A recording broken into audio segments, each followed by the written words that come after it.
Today we are very happy to have Professor Emil Martinec from University of Chicago, and he's going to tell us about AdS3’s with no BTZs. Over to you, Emil. Thank you. First of all, let me say I'm happy to be with you. One of the few upsides of the current state of affairs is that it's accelerated the possibility that we give seminars to each other from around the world.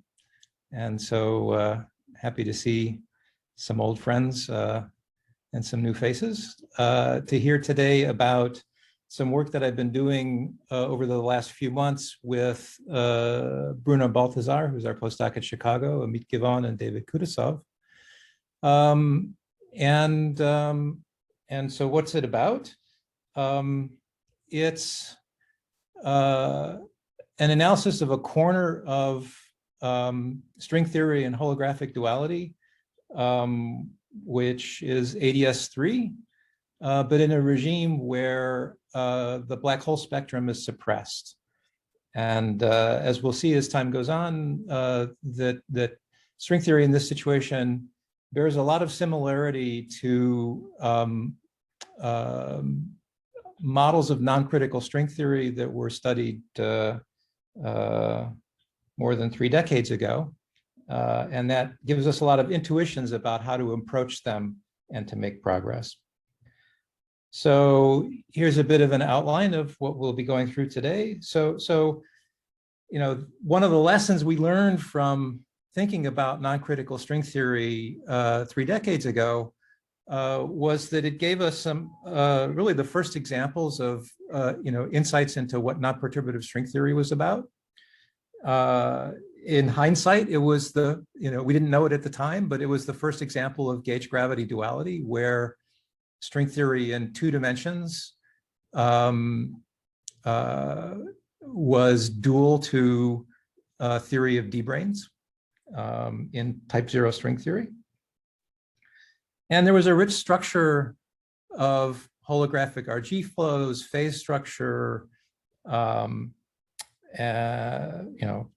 condensation, and so on and so forth, that is a kind of useful laboratory where lots of things are calculable, and so one can do things reasonably quantitatively. And so we're going to look at that for models of non-critical string models that are related to little string theory, which is basically the theory in the decoupling limit of Neveu-Schwarz 5 branes. And so we'll study correspondence and Coulomb and various phase transitions that occur in that system. And then we'll focus on, for almost the entire talk, we'll focus on the limit of the 5 branes, where we dump a bunch of fundamental strings into them and take the AdS3 decoupling limit.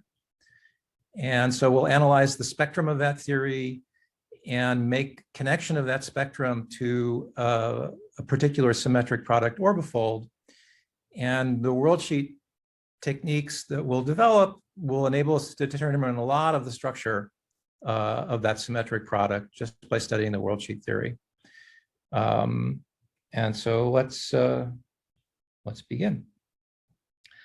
So one of the things we learned at the very beginning of the duality revolution was that you should think of black holes as being, bound states of branes and strings at strong coupling. But if you go to a corner of the theory where you have the same strings and branes, but you turn down the string coupling, then you undergo a transition between a black hole at strong coupling and a string and brane gas at weak coupling. And the figure of merit that tells you when you're at the crossover between those 2 regimes is where the curvature at the horizon, coming at things from the black hole side, is of order the string scale in the string metric. And so if you think about how that could work for in an AdS decoupling limit? Well, if the black hole is sufficiently large with respect to the AdS scale, its horizon curvature is the AdS scale. And so this correspondence transition is basically happening when the AdS scale becomes of order string scale. And furthermore, a difference with the way the correspondence transition works in flat space is that in flat space, basically the radius of curvature is roughly the horizon radius. So if the black hole gets big enough, the curvature gets weak, you're in the geometrical regime and you have black holes. So in flat space, the correspondence transition is occurring at some particular black hole mass where the curvature scale becomes of order string scale. And so, black holes smaller than that are stringy and not very black hole-like. Black holes bigger than that are in the strong coupling regime. But in AdS, it's quite different. The asymptotic spectrum is not black hole-like if the AdS curvature is sufficiently large in string units. What happens instead is that the entire asymptotic spectrum becomes this weakly coupled brain gas. And so in particular in AdS3 and the F1 NS5 realization of it, the AdS radius of curvature is just the level of the Wessamino-Witten model that describes AdS3 in worldsheet string theory. And so you expect a correspondence transition to occur when the level of that Wessamino-Witten model is of order 1 in natural units. And in fact, something that was shown by Givon Kudasov and collaborators about 15 years ago was that in fact this is not just a crossover, but a precise sharp transition that occurs exactly at k = 1.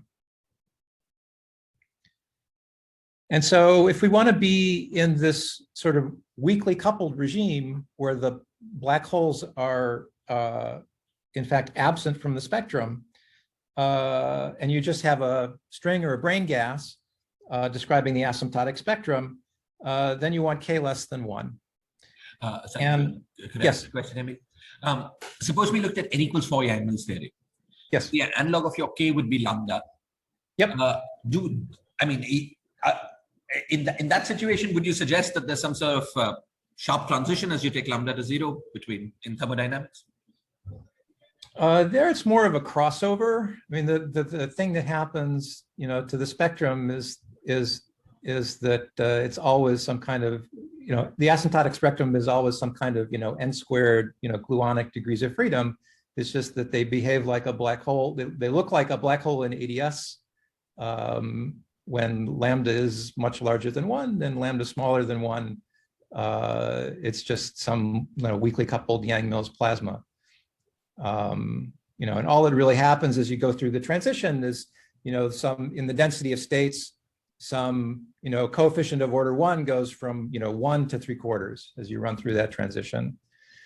In AdS3, it's quite different, as we'll see. There really is a phase transition, and it's a sort of a Coulomb-Higgs phase transition, as I'll describe in a minute.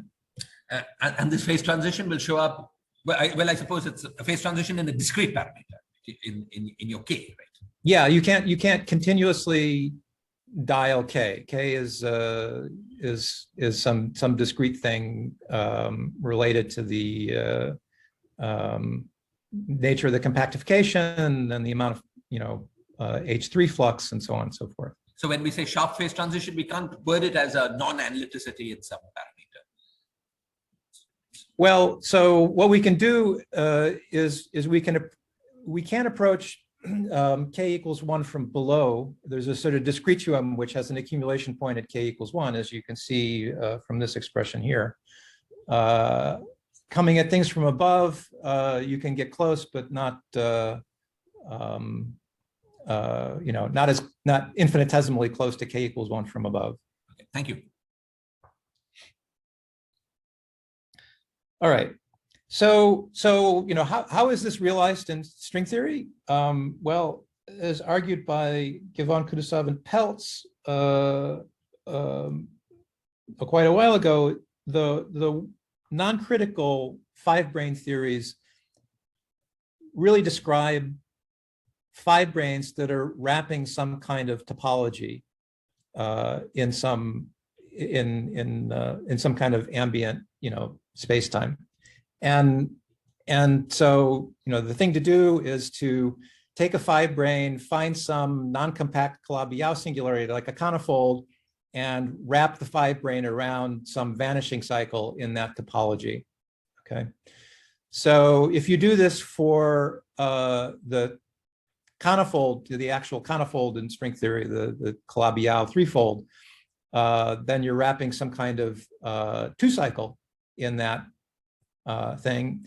And so so the geometry looks like some sphere times so the directions along the five brane would be some sphere and then a remaining 3+1. So that's a way of describing 3+1 gauge theories using NS five branes, wrapped on some vanishing cycle of the conifold. That doesn't get you down, to where you need to be to get k less than 1. So to get k less than 1, you go instead to a Calabi-Yau fourfold with a vanishing four cycle. And if you wrap the five brane around that, it has one extra dimension, which is the direction you also wrap strings around to take an AdS3 decoupling limit. So roughly speaking, the structure is you have a five brane, there's some four cycle, you wrap it on, you shrink that four cycle down to infinitesimal size. And so what's left? What's left is five remaining spatial directions, which will be basically the radial direction in AdS3, the remaining direction that's wrapped by the five brane, which will end up being the angular direction of AdS3. And then there's an angular three-sphere transverse to the five branes. Okay. And basically what happens is in these limits, when you shrink the cycle in the non-compact Calabi-Yau to take the decoupling limit, it actually disappears from the string theory description altogether. And so the reason the string theory, the worldsheet string theory is non-critical is that this vanishing cycle of the Calabi-Yau is just invisible to strings on the worldsheet. And so what's left is just the AdS3, which is time, the radial direction away from the five branes, the one remaining direction wrapped by the five branes that is visible to strings, together with the angular S3. So the target space is just AdS3 times S3, and you can make string theory out of that and not violate any cherished principles because you can adjust the level of the SL2 together with the level of the S3, the SU2 theory describing S3, so as to make a theory with central charge 15 that you can plug into standard string perturbation theory. And so, what's sorry, Emil. Yes. The fermions in your slide are what would have been the partners of the T4 or whatever in the usual story. No, they're the super partners of the bosonic sigma models on AdS3 and S3. So both the fermions and the bosons have disappeared from the. That's right. Anything describing this four cycle sigma is just invisible to worldsheet string theory. Thank you. And sorry, Emil, is the amount of space-time supersymmetry the same as in the AdS3 times S3 times say T4 case? It's reduced to the most you can get is 2,2, which is realized in type 2b.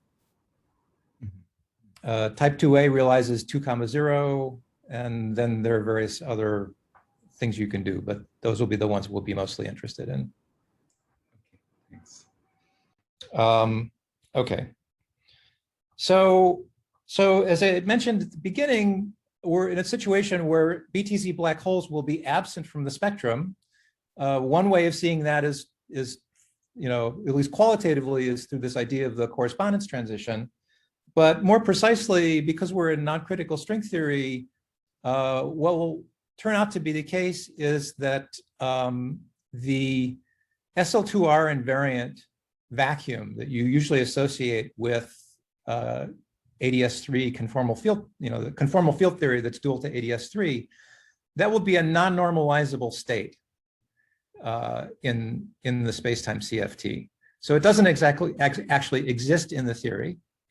And so then if you plug that into the standard Carty analysis of the asymptotic spectrum, we know that the BTZ black hole spectrum arises from some torus partition function of the spacetime CFT that is S dual in the usual, tau goes to -1 over tau CFT duality transformation to a dual channel where the identity or the vacuum is running through the dual channel.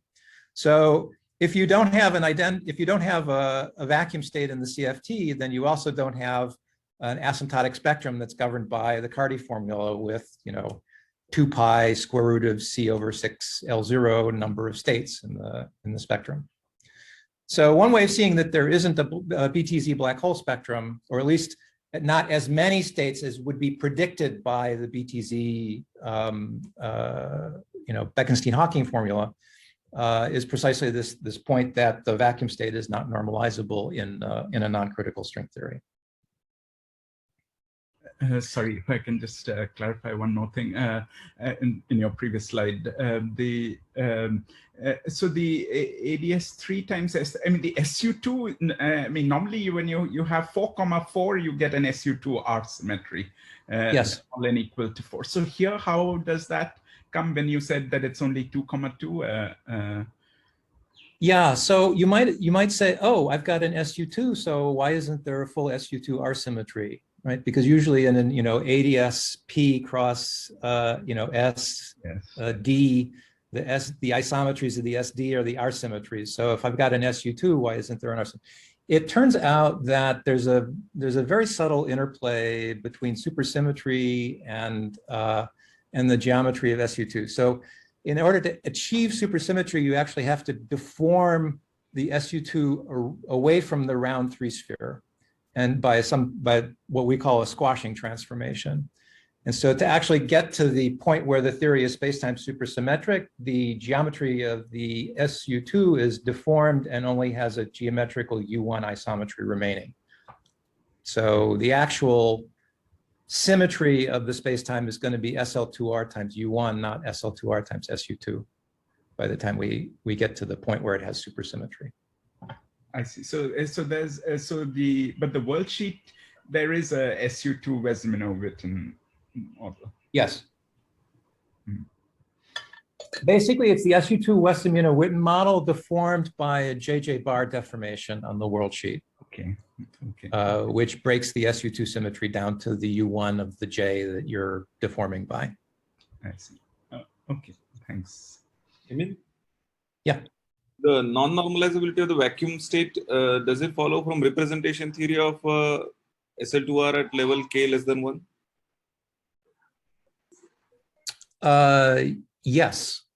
So the discrete series representations of SL2, affine SL2 are describe unitary normalizable states only for k between 1/2 and k plus 1 over 2. Sorry, only for j between 1/2 and k plus 1 over 2. Okay, thank you. So in particular, j equals 0 is excluded. As is j equals 1, which is the thing that it's, anyway. J and 1 minus j are roughly equivalent, and if k is less than 1, so let me just write that. So reps allowed, so discrete series are allowed for, what do we mean by allowed? Whoops. Normalizable for a half less than j less than k plus 1 over 2, which for k is less than 1 is less than 1. So, j equals 0 or 1 minus j equals 1. Neither of them are in this unitary range. Okay, thank you. Okay, so what is there? There are what are called long strings. So if you look at the representation theory of SL2R, in addition to the discrete series representations, which basically describe strings that are in some kind of bound state wave functions near the tip of AdS, there are continuous series representations, which describe what are typically called long strings, which are running into or out of the asymptotic boundary of AdS3. And in this analysis of Givon et al. In 2005, what they did was they just looked at the partition function of worldsheet string theory and showed that the full spectrum of this non-critical k less than 1 string theory could be accounted for by the spectrum of the Hagedorn gas of perturbative strings, filling up the asymptotic region of the geometry. And so that dovetails nicely. In fact, it was spurred by an analysis of Seiberg and Wittens a little bit earlier that analyzed the spacetime effective field theory on such a long string, and they found a sigma model. They were mostly analyzing the critical dimension case of AdS3 cross S3 times T4, but their analysis applied for any k. And so in particular, you could think about a situation where indeed the phi branes are wrapping some vanishing cycle on a Calabi-Yau. And what they found was that, if you looked at the worldsheet of that effective worldsheet theory on such a long string, the radial direction, which will denote phi, has a linear dilaton with a slope. And that slope changes sign between k bigger than 1 and k less than 1. And that's another way of seeing this big distinction between being k less than 1 being on the weak coupling side of the correspondence transition versus k bigger than 1 being on the strong coupling side. So that leads to a set of intuitions which will be crucial for us. So for k bigger than 1, in particular, the usual case that people are most familiar with of compactifications on T4, then what's happening is that if our radial direction in AdS, this direction we'll label by phi, it is such that the direction in which the effective coupling of this long string is growing as you go to the boundary of AdS. So why is that? It's because the spacetime CFT is trying to describe basically the degrees of freedom that are responsible for BTZ black holes. And the long strings are sort of fundamental strings that are trying to escape that bound state and run off to infinity. And so you're trying to describe what I would think of as Coulomb branch excitations, that is some string leaving the ensemble and going off to infinity in the radial direction. And you're trying to describe it using sort of Higgs branch degrees of freedom. And so the Higgs branch degrees of freedom will be more and more strongly coupled the further out on the Coulomb branch the long string gets, okay? On the other hand, for k less than 1, the direction in which the linear dilaton is going more strongly coupled as you go to the center of AdS, not the boundary. And so the strings, the highly excited long strings can be, more and more weakly coupled the closer and closer to the boundary of AdS3 they get. And of course, as you as you try to increase the energy of the bound state, you excite more and more strings, and the sort of boundary of the bound state, starts getting out into this weakly coupled regime where it's well described by perturbative string theory. Okay. Emil, sorry, quick question. Yeah. The fact that this effective string coupling in the k=1 story, the fact that this effective string coupling increases towards the boundary, does that have any implications for string perturbation theory? Does it invalidate scattering of 4 of these sigma model scattering of these 4 of these long strings, for instance, computed by usual worldsheet perturbation? Yeah. So what I would say is that first of all, the situation that's typically described by worldsheet string theory with NS fluxes is a situation where initially there's nothing that keeps you out of the strong coupling region. There's just a linear dilaton, no Liouville wall or any kind of barrier that prevents a string from exploring the strong coupling region. So that's why the title of Seidberg and Witten's paper was something on the order of D1, D5 system and singular and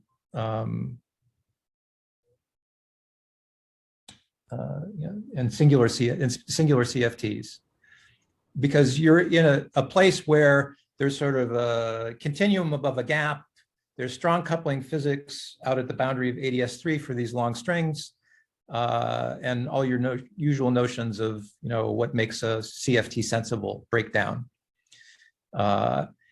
And so the cure for that in the k bigger than 1 story is that there is a set of sort of wall deformations that you can turn on that shield the long strings from exploring strong coupling.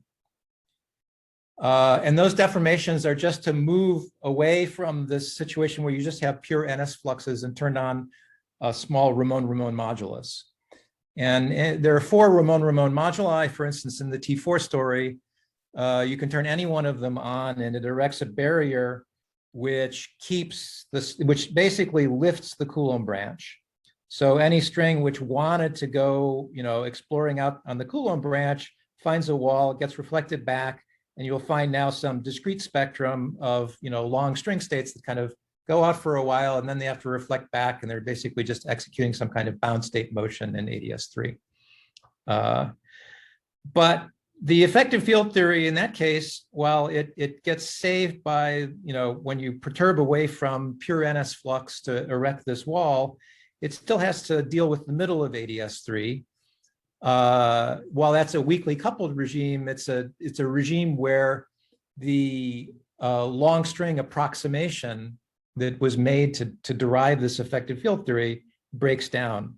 So really the sort of classic Seidberg-Witten description of this long string sector is something which is valid in the T4 story in some finite range of phi, where the long string approximation that you made is valid because you're sufficiently far away from the center of AdS3 that it is a long string, and yet you're not out here in some strong coupling regime.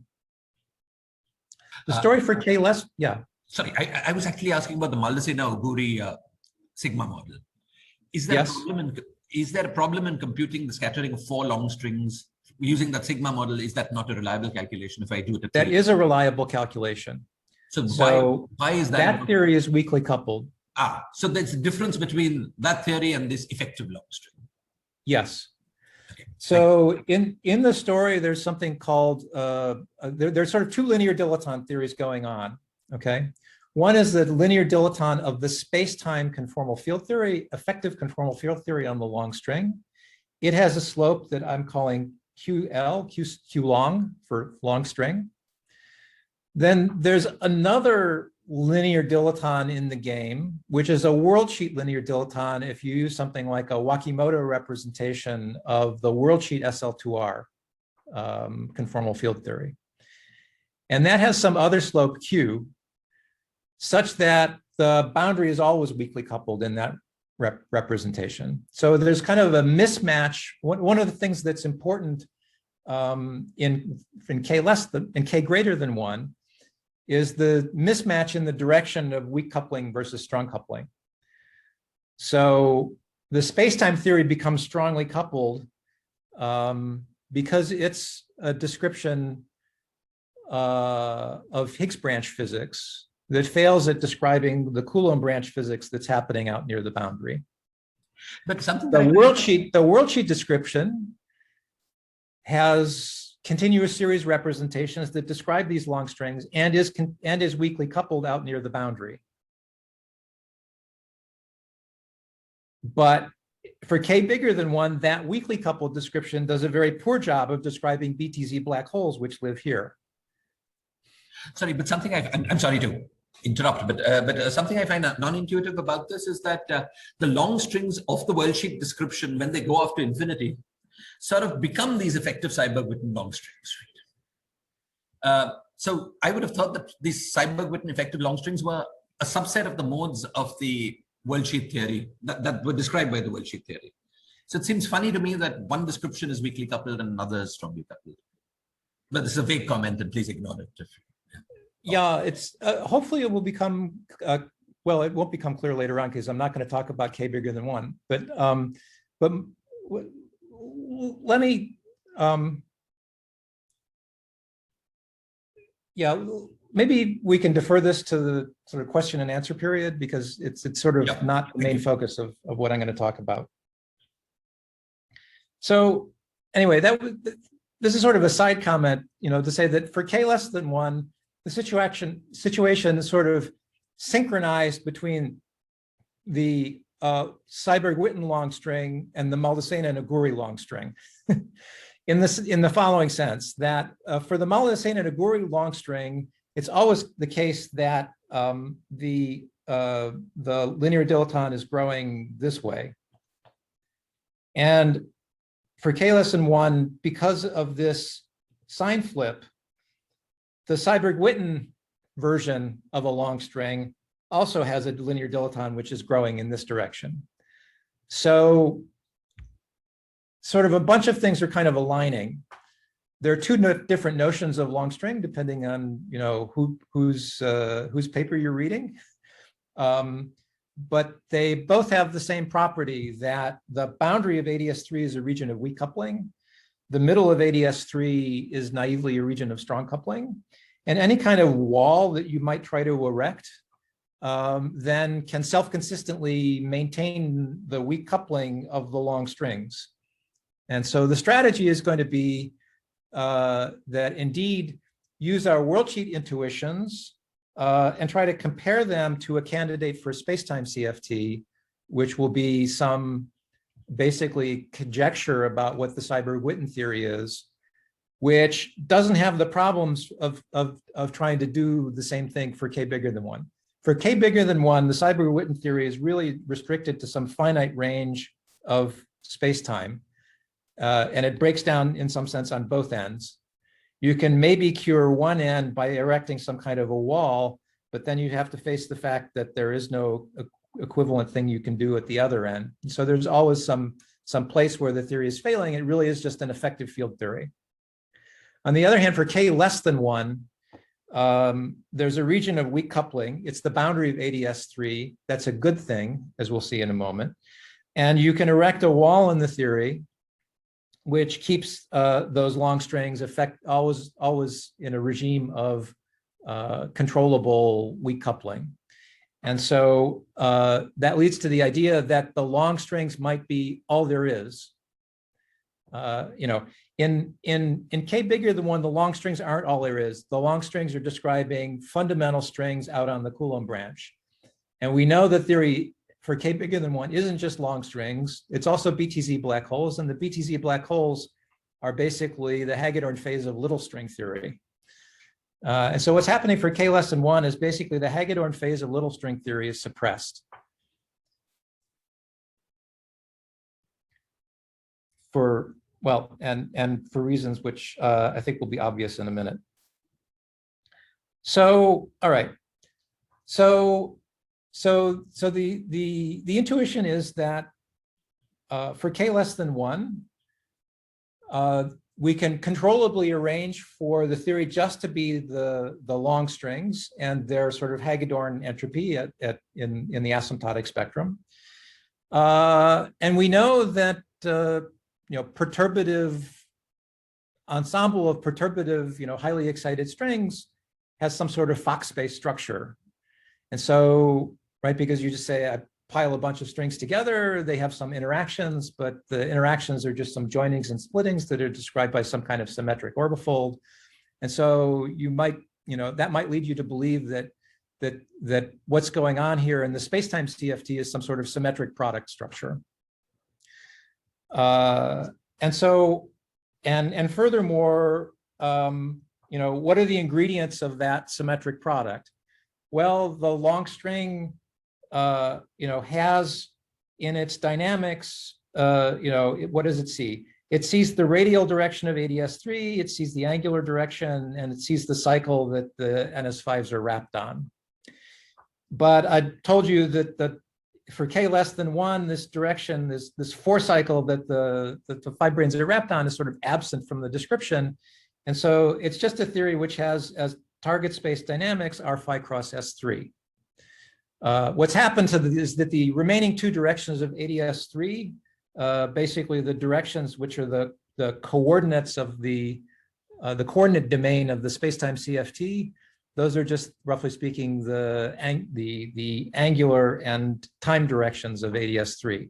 So those are part of the coordinate domain of the CFT, and then there are 4 additional directions which are the radial direction and the angular S3. So we're looking for a theory with that target space with a linear dilaton in the radial direction with it turns out this slope, and that then turns out to describe the sort of block of the symmetric product. So the conjecture is that the spacetime CFT is going to be very closely related to this symmetric product, where the building block of the symmetric product is a theory with a linear dilaton, an angular S3, and as many copies of that as you want. That has the right central charge to agree with what you know from the worldsheet theory. And this can be everything. It can't quite be everything because of this problem that the linear dilaton runs into strong coupling once you get to the middle of AdS. But the idea is that we know how to cure that, right? The way we might be able to cure it the same way we do in Liouville theory, which is that Liouville theory is more than just a linear dilaton. It's a linear dilaton plus some kind of wall that keeps things out of strong coupling. And so the strategy is going to be, before we think about the wall, let's just think about what we can learn about the theory by studying the weakly coupled regime out near the boundary where the wall doesn't matter. And that's going to be our strategy throughout this talk. So sorry, Emil. So is this thing that it's on the modelized space of the symmetric product, or is it at the free orbifold point, so to say? So the idea is that there is some kind of free orbifold, but it's got a strong coupling problem. In the same way that if we could write down C equals 1, we could write down the original 2D non-critical string theory and forget the Liouville wall, right? That's a theory that has no S matrix, right? Because any string you throw in from weak coupling just runs off to strong coupling, and you don't know what to do with it. So what you do is you say, okay, let me add some kind of quote marginal perturbation by adding the Liouville wall. Well, the Liouville wall isn't really a small perturbation because it does drastic things to the infrared. And so the idea is that in that formal sense, the wall is going to be such a perturbation that it's the thing that sort of sets a scale in the same way that in non-critical string theory, the original 2D string theory, what is the Liouville wall there for? It's there to set a scale in the problem, to self-consistently keep strings out of strong coupling, and then engineer some kind of KPZ scaling relation on correlation functions. So the exact same story is going to be going on here. But just like 30 years ago, people were able to learn a lot about non-critical string theory by just thinking about this limit where you ignore the Liouville wall and just analyze the perturbation theory, right? You know, Zamolodchikov, Dorn, and Otto didn't solve Liouville theory until 5 years after we stopped thinking about non-critical string theory. So, so indeed, you can learn a lot just by studying the free theory, and that's what we're going to do. Okay. Sorry, Emil, I should have asked this earlier, but this parameter n that you have, what is the, where did it come from in the original geometry, please? It's the number, it's the H3 flux through the S3. So it's the number of 5 branes. It's the level of the sorry, you're muted, Shiraz. Sorry. So it's the thing, the parameter such that when little n goes to infinity, k goes to 1. Yes. That parameter is the number of flux. Okay, thank you. Yeah, it's the 5 brane flux through the S3. Thank you. So right. So I think the intuition that I have as to what's going on here and is why is there no BTZ spectrum? It's that the BTZ spectrum should be regarded as the Hagedorn spectrum of little strings. We're talking about a limit where we're sort of decoupling the 5 branes from some kind of asymptotically flat geometry. And then we're taking some further limit where we're dumping in a bunch of fundamental strings and taking an infrared limit of that. But underlying all of this is the little string theory that governs decoupled 5 branes. And in that way of thinking about things, the BTZ entropy is just the Hagedorn entropy of little string theory. In some particular super selection sector where you've got some F1 winding as well, okay. So, but it is fundamentally underlying it all as little string theory. And when you compactify the theory on this vanishing 4 cycle of the singular Calabi-Yau, and the 4 cycle essentially disappears from the description, what you've eliminated is all of the directions in which the oscillators of the little strings can flop around. So you've sort of eliminated all the phase space for little strings to have Hagedorn entropy. And so instead what's left is are the perturbative strings out on the Coulomb branch and their Hagedorn entropy, which can now outcompete the Hagedorn entropy of little strings. So it's sort of like at the same time you get rid of the place where the little strings can wiggle, the remaining fundamental strings can still wiggle in the remaining R phi cross S3. And so it's that entropy which is dominating the high energy density states rather than some kind of BTZ entropy. Okay. I think I've said most of this already, so let me just go over it quickly. A lot of our intuition here comes from what we learned 30 years ago, thinking about the C=1 non-critical string model and its relation to a solvable matrix quantum mechanics. And that indeed is that there's some asymptotic coupling regime of asymptotically linear dilaton. There's some Liouville wall that keeps us out of strong coupling.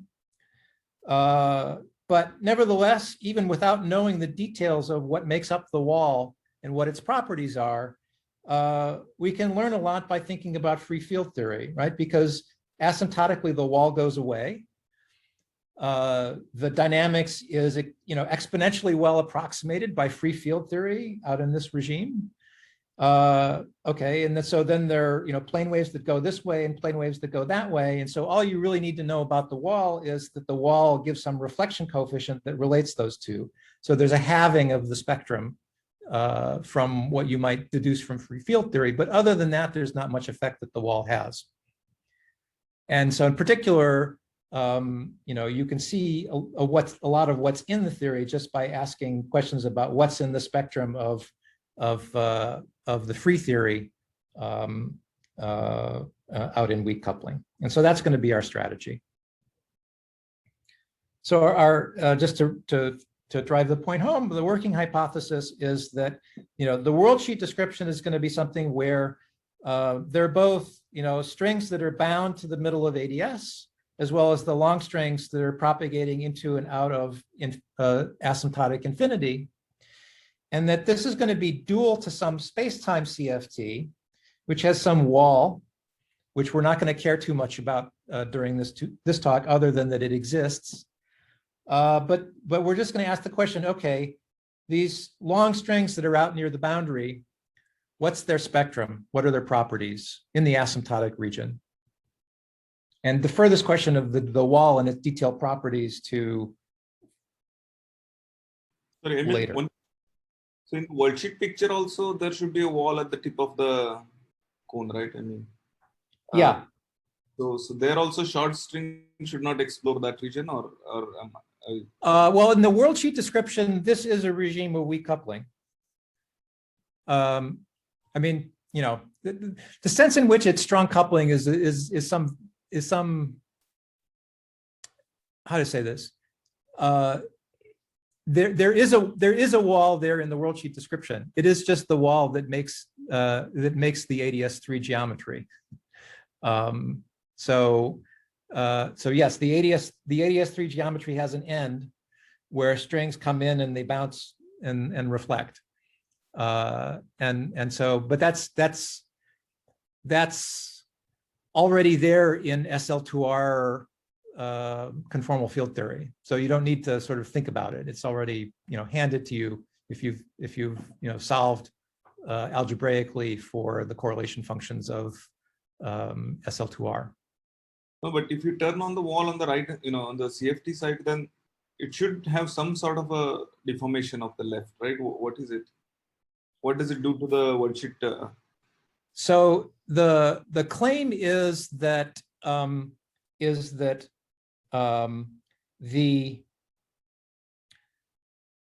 this theory with with AdS3 geometry is dual to the space-time symmetric product deformed away by a coupling that introduces a wall.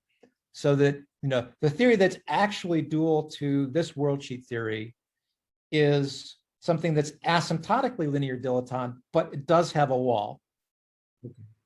Okay. Thank you.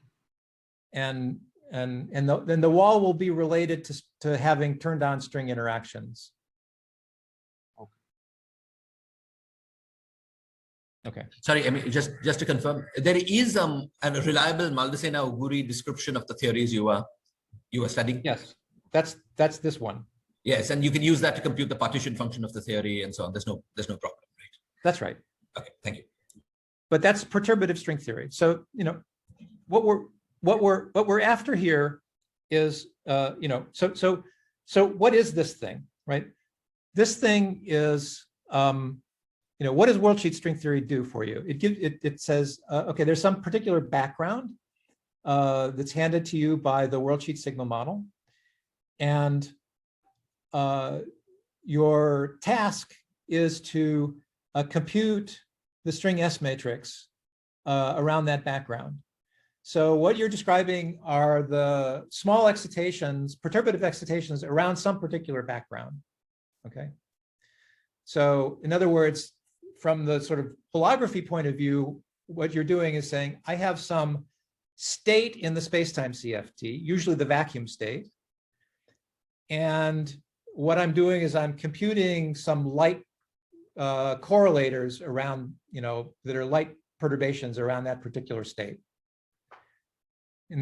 But what we're trying to do here is to say, okay, what is this larger space-time CFT that the worldsheet theory is computing some tiny piece of, namely small excitations around the vacuum? Okay. And, this is going to be complicated by, some issues that, for instance, this theory in this regime we're dealing with doesn't have an SL2R invariant vacuum. So there's some subtleties that one has to deal with, but it's still the case that the worldsheet theory is just computing some kind of light excitations around some particular state. And what we're trying to do is to deduce from the information we get from studying this theory, what is the nature of the complete space-time CFT its structure very far from the vacuum, what is it? Okay. Thank you. And just by studying this little corner of it. Yes, and one quick follow-up. If you computed the one-loop partition function using this Maldacena-Oguri kind of strategy, would we be summing over all images, meaning summing over the BTZ kind of geometry and all those?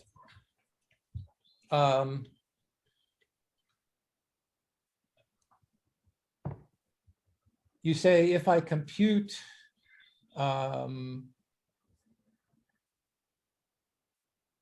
you say if I compute something like the space-time torus partition function from the worldsheet, yes, am I seeing all of the modular images?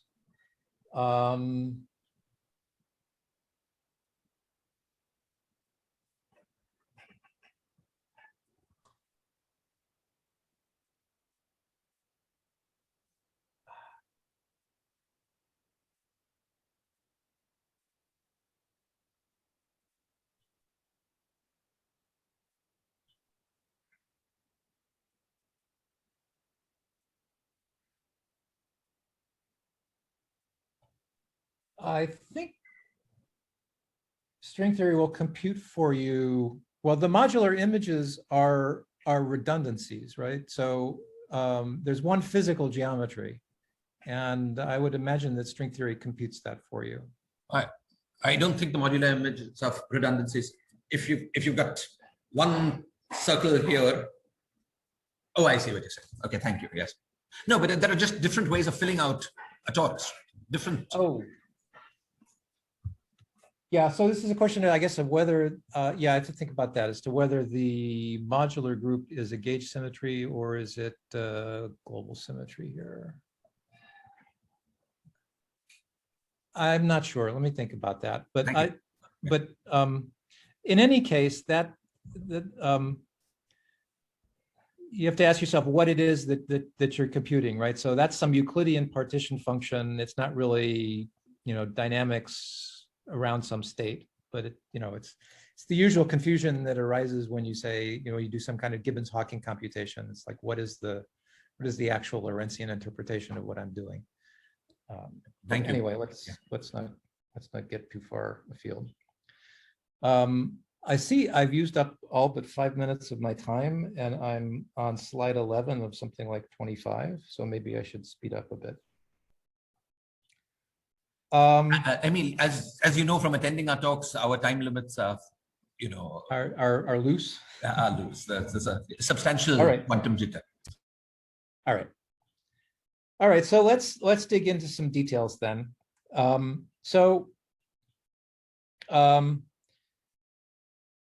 If we're going to describe the spectrum of this theory, then we should understand a little bit about SL2R and SU2 conformal field theory.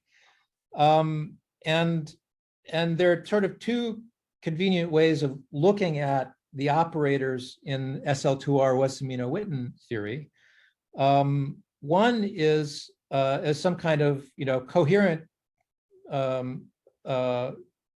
operators that you can build out of the coordinates of the SL2 theory. So in some convenient basis, some convenient parametrization of AdS3, we can take phi to be a radial direction, and then there are two additional fields we can call gamma and gamma bar, which parameterize light cone directions near the boundary.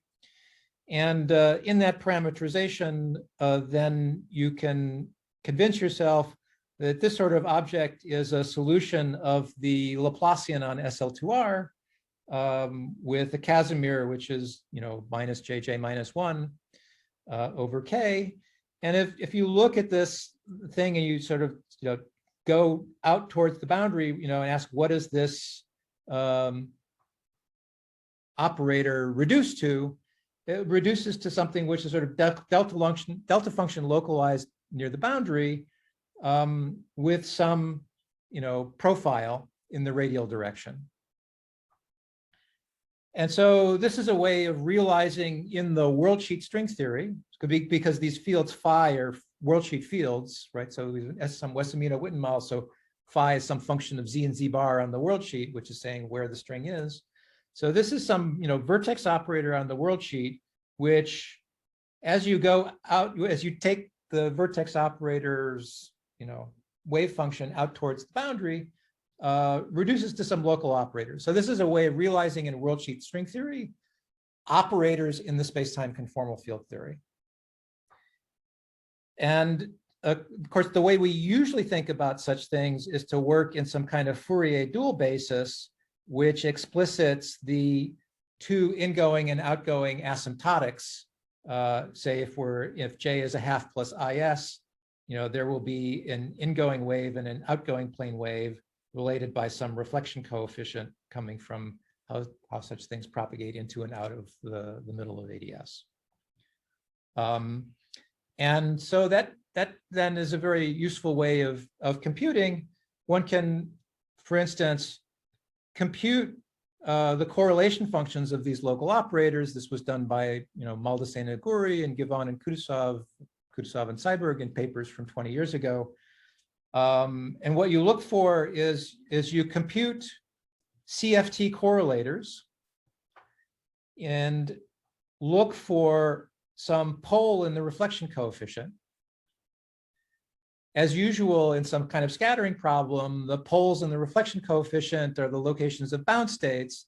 The bound states are these normalizable operators that govern strings that are sort of peaked in the middle of AdS and whose wave functions are decaying fast enough to be normalizable. So the way you get, in this sort of worldsheet construction, AdS correlators is to compute some string S matrix element and then do some kind of LSZ reduction of it, looking for the poles in the analytic structure, and then taking the residue of the pole to find the CFT correlator. And so, of course, those poles will come in the locations of normalizable states, and those normalizable states are very limited in the representation theory because K is so tiny. There's just a very limited range of J's for which these things are normalizable. So Emil, maybe you'll talk about this, but when you really want to compute the long string scattering in the Maldacena-Guri type of the thing, you need to use the spectrally flowed representations. And Yes. Then the form of the operators is in fact much more complicated. In fact, it's not very easy to write down as explicitly as the zero spectrally flowed operators that you've written there. So is it that you're going to restrict yourself to this sector and consider scattering this thing? Because the ones which have winding, you need the spectrally flowed vertex operators. Yeah. So we'd be interested in both because there's interesting information in both. So for instance, as I say here, in the unwound sector of discrete representations, there are things like the space-time affine symmetry of the model. Whereas in the wound sector, that's where the structure of the symmetric product is. Yes. So, if you want to ask questions about, what is the underlying chiral algebra of the space-time theory, that's something you learn by thinking about the winding zero sector. Whereas if you want to know what's the structure of this symmetric product, that's going to come from looking at the winding sectors. So we'll be interested in both. Okay. And you'll be computing scattering amplitudes of... No scattering amplitudes. Right now, baby steps. We're going to just talk about the spectrum. Okay. Okay.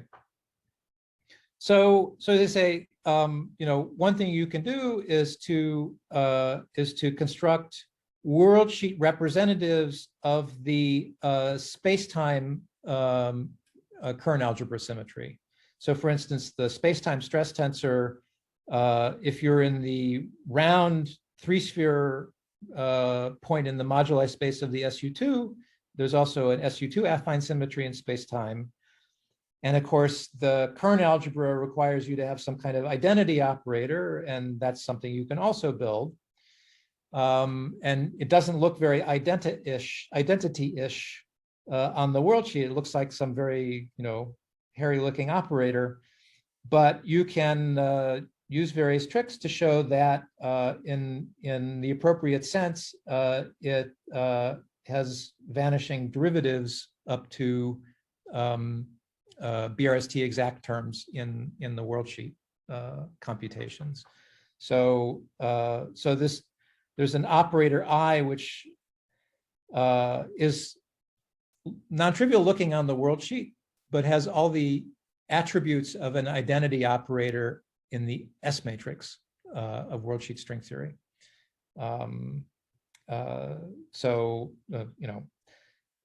Long story short, there's a whole raft of subtleties, but once those are taken care of, all the structure of the symmetry algebra of the spacetime theory can be recovered by looking at the worldsheet theory in the winding sector 0. There is also, as Rajesh pointed out, a set of winding sectors, which is where the long strings are. And they're associated, for the most part, with continuous series representations under spectral flow in the SL2 affine algebra. And although this is a bit of a cartoon because we're in the regime where the AdS3 and the SL2R affine symmetry is very quantum, as a cartoon, the way you should sort of have in the back of your mind what these things correspond to is that if you just plop down a string in the middle of AdS and give it some momentum in the time-like direction of AdS3, that's roughly speaking a semi-classical highest weight state of the current algebra. And if you look at the descendants under J plus or minus in the representation theory, if you build a coherent state out of those J minus excitations, then all you're doing is taking this string, which is traveling along this geodesic, and you're giving it some momentum in the radial direction and maybe also some angular momentum to describe some other geodesic in AdS3, but still something that's bound to the middle of AdS.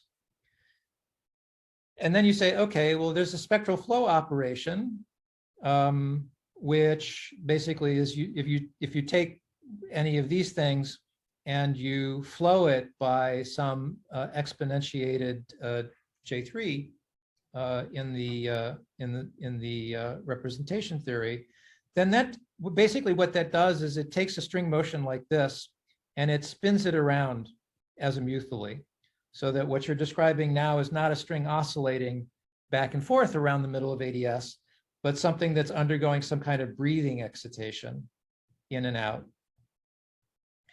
And it turns out that if you try to give such a string too much momentum in the time-like direction, it says, I don't like that. Basically, because of the electric H flux in AdS3, there's a kind of a Lorentz force that the more momentum you give a string this way, the more Lorentz force there is pushing it this way. And if you try to give it too much momentum, basically, if you try to make this momentum bigger than of order k, then the string says, I have some radial force because of the H flux. Basically, it's what's happening is you have a string that's wound this way, moving this way. And so the H flux says there's a third direction in which the string gets pushed, and it gets pushed enough. If you give it enough momentum this way, the Lorentz force pushes it radially outwards and unbinds it.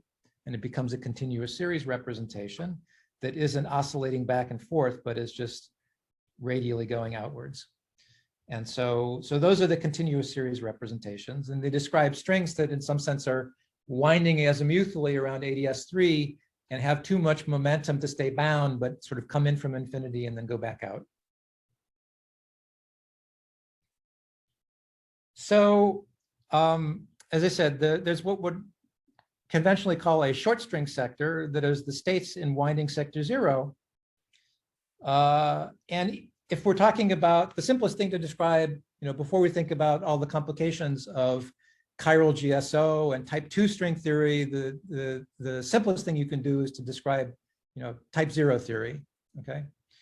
That will have a closed string tachyon, so it's not a, sensible, there will be no space-time CFT that's dual to it, but it's just sort of a useful warm-up exercise. And so if you describe type 0 string theory in AdS3 non-critical string theory, it'll have, some AdS tachyon. It'll also have some operators in the Ramon sector, and that's about it. So in that sense, it is very much like the usual C=1 non-critical string theory. Actually, the type 0 version of it had something like a Ramon axion and the usual closed string, Liouville tachyon, and not much else. And something similar happens here. There's a tachyon in type 0 theory, and then there's some Ramon operators, and not much else until you go to the winding sectors. Okay. And as I mentioned before, the Virasoro and the affine SU2 symmetries, which are the symmetries of AdS3 cross S3, appear in this winding 0 sector. And then there are the long string sectors describing these delta function normalizable states coming into and out from the middle of AdS3. And, when you go through the details, what you find is that not only are there these long string operators describing these scattering states, but in addition, there is a surplus of holomorphic operators. And these are not operators that are associated to states, because the state operator correspondence in linear dilettante theories is notoriously subtle. So while it's interesting and useful to think about what are the states of the theory and what are the operators that create those states, in correlation functions, but it's also useful to think about just the operators spectrum in the theory. And what you find is that there are operators corresponding to the derivative of the radial coordinate, and then the bosonic SU2 that describes the S3. And in addition, there's an SO4 level 1 Kern algebra. Okay. And so what you find is that everything that describes what I said at the beginning was going to be our candidate for the building block of the symmetric product is actually something that you can identify in a worldsheet calculation.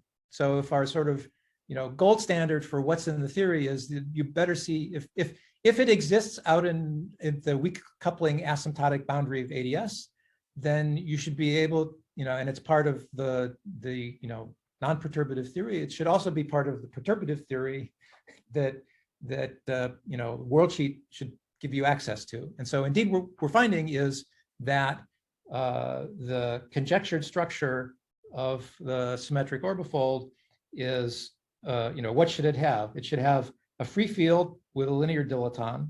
It should have a bosonic SU2 Kern algebra. And then, if it's a type 0 theory, these guys should have some, worldsheet, some super partners, which are 4 free fermions. And indeed, that's exactly what we find.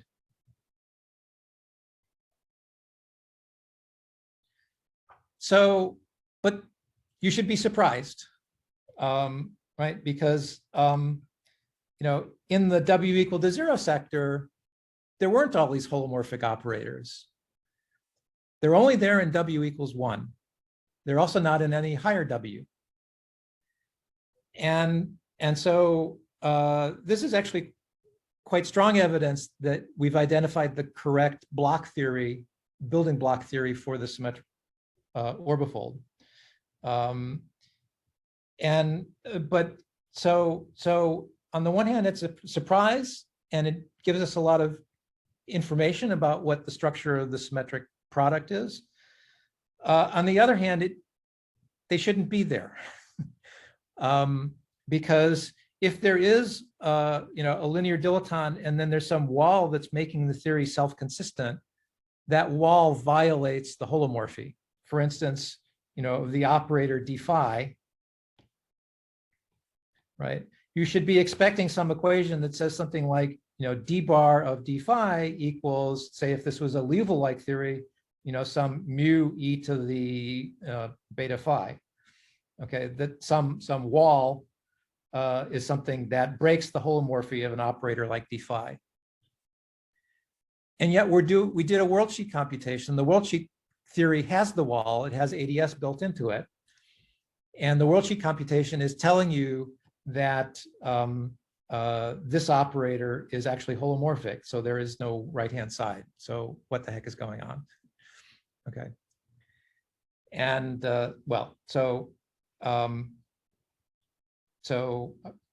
yes, it's a puzzle, and I won't have much to say except vague speculations as to what the cure for that is, but it is a conclusion that you arrive at from a rigorous worldsheet computation, which has been done.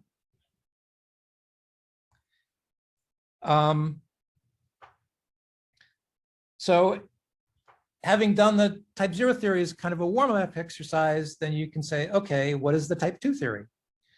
And here's where we expect to find something that's, A, spacetime supersymmetric, and B, therefore tachyon free, for which C, there is an actual CFT spacetime dual. But you can't do, the usual thing you do in the 10-dimensional string, where the usual, chiral -1 to the F projection gives you the type 2 theory starting from the type 0 theory. Because that Z2 -1 to the F left equal 1 is an anomalous Z2 in non-critical string theory. So you have to do something else. And the something else that you do is to combine this -1 to the F Z2 with a Z2 symmetry of the SU2 theory.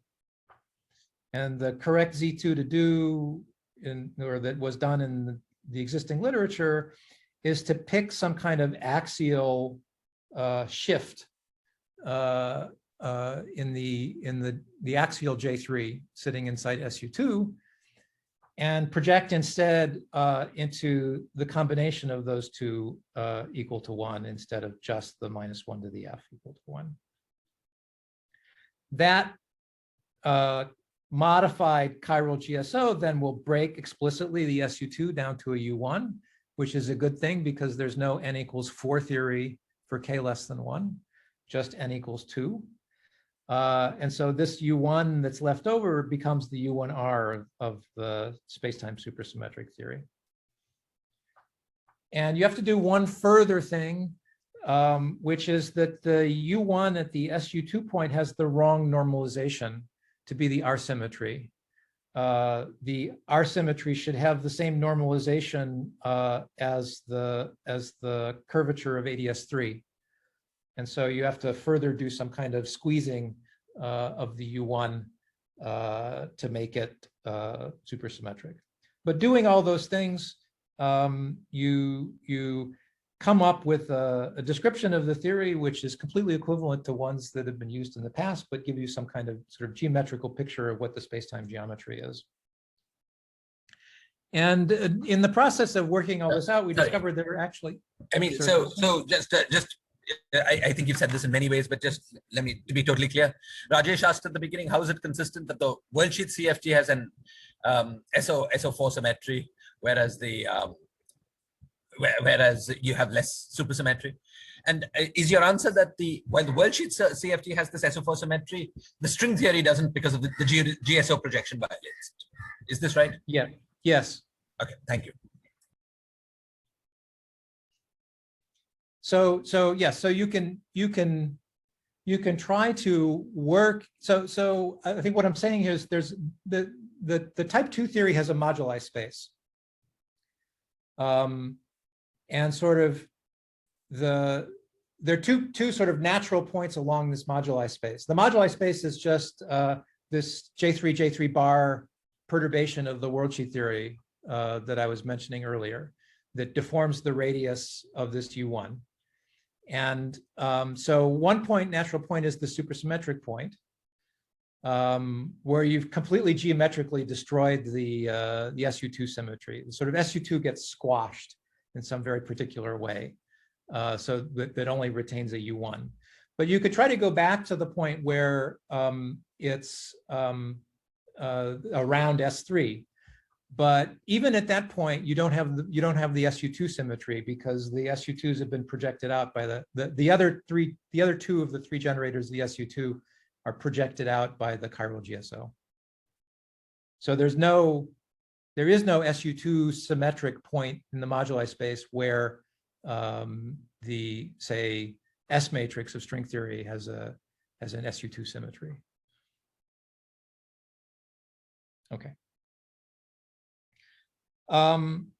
So what you discover in the process of going through all of this is, as usual in the type 0 theory that mentioned initially, there's sort of, two flavors, type 0A and type 0B. And then, that leads to two styles of chiral GSO, leading to two type 2 theories, which you would call a type 2A and a type 2B. The type 2B has 2, 2 supersymmetry in space-time. The type 2A has 2, 0. And then if you do the chiral GSO that leads to not having any supersymmetry on the right for the type 2A theory, and you go back to the type 2B theory and say, I want that chiral GSO now on both chiralities of the type 2B theory, you find a theory which has no supersymmetry whatsoever, but still tachyon free. And so, well, it's an amusement, but it's there. And so, again, you look in the winding 0 sector of that theory, and you find that there is the space-time affine n equals 2 supersymmetry, where the stress tensor is some graviton mode. The supersymmetries are some modes of the gravitino, and then the R symmetry is some kind of Kaluza-Klein gauge field, which has one polarization in AdS3 and one polarization in the squashed SU2. And if you ask, what's the spectrum of normalizable states in the winding 0 sector? Well, the type 0 tachyon gets eliminated largely by the chiral GSO. It does have some modes remaining, because you can have things, well, let me not go into it. Anyway, the point is that the combination of the chiral GSO and the squashing of the SU2 eliminates all bad tachyons that violate the BF bound. So the only things that remain are nice massive modes that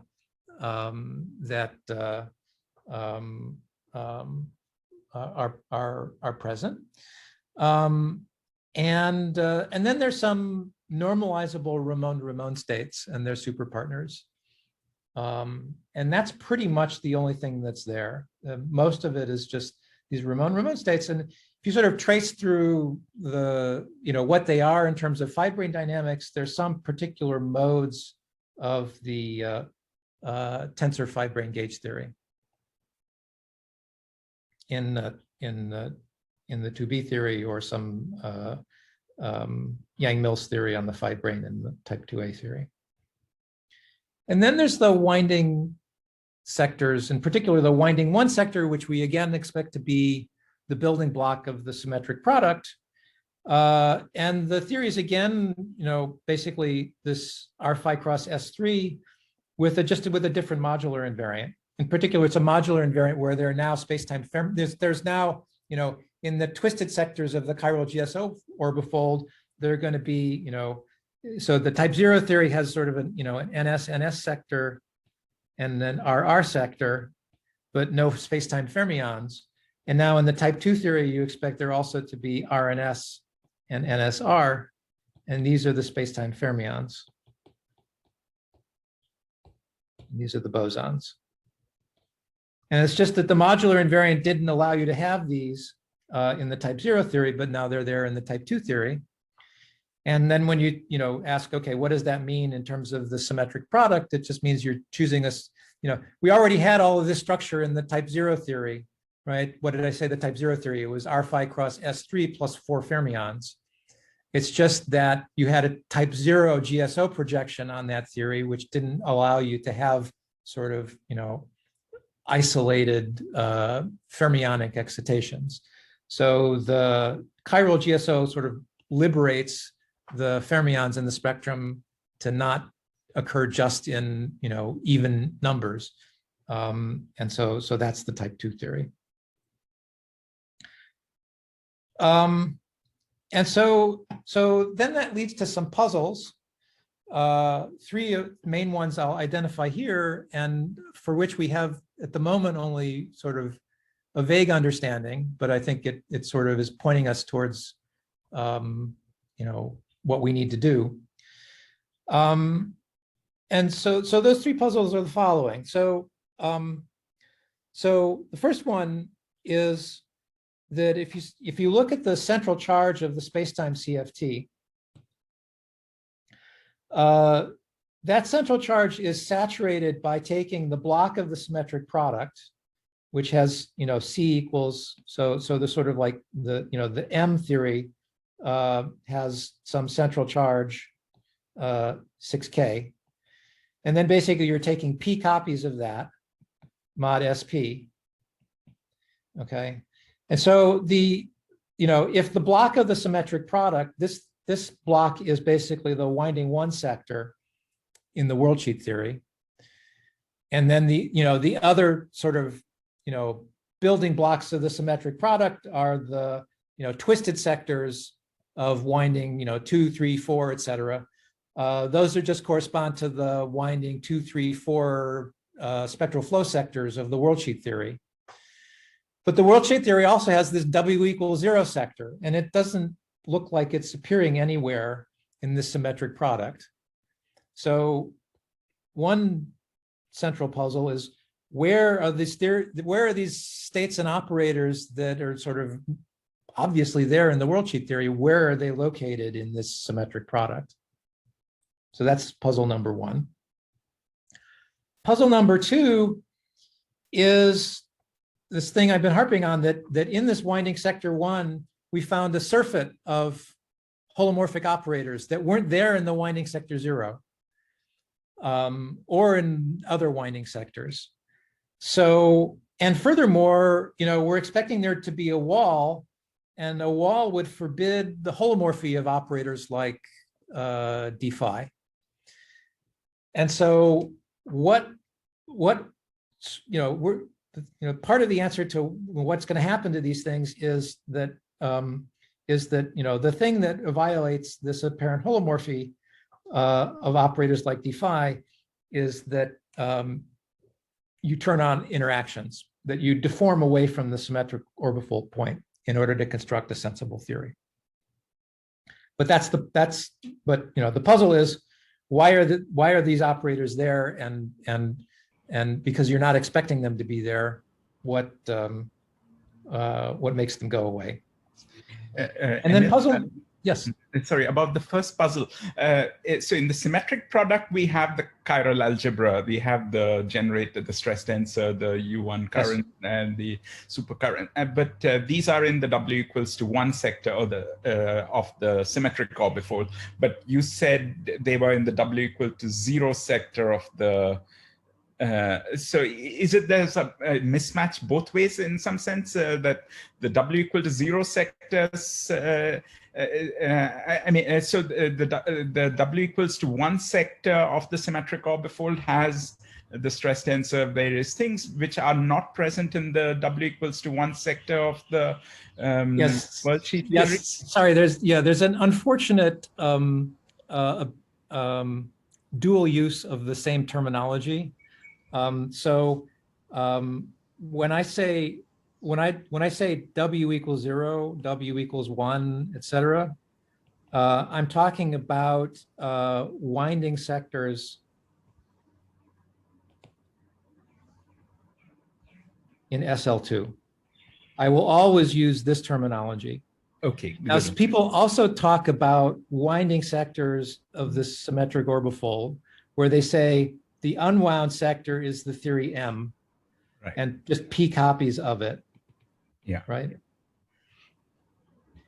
And then there are twisted sectors, which are related to conjugacy classes, well, cycles in the symmetric group. And so you say, okay, there's a W equals 1, well, so I think the way I would say it is that W equals 1 in the symmetric product is just the building block M. Right. And then there's a W equals 2 sector, which is gotten from taking, 2 copies of the M theory and sewing them together to make something doing that, right? And so that's, W equals 2. And so the idea is that, there's basically a one-to-one match between everything, every individual cycle in this. Let me be less schematic. So any state in the symmetric product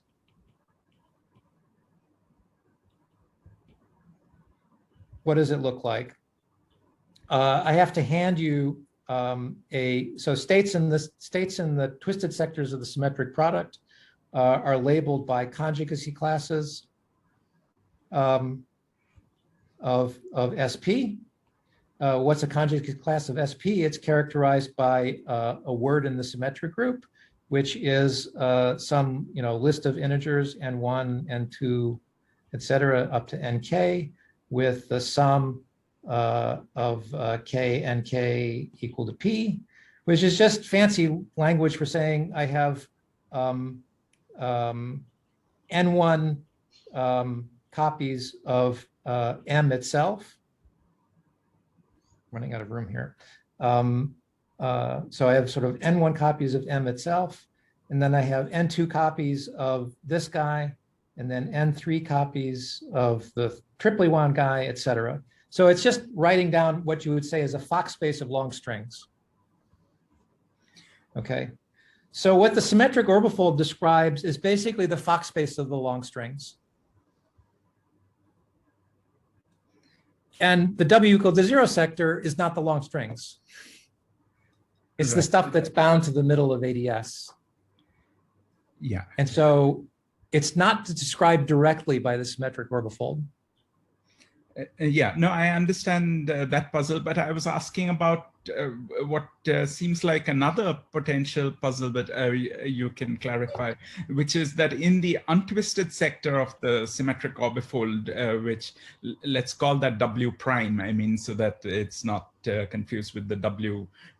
So W prime equals to 1 is the untwisted sector of the symmetric orbifold. That contains the stress tensor, the chiral algebra of the symmetric orbifold.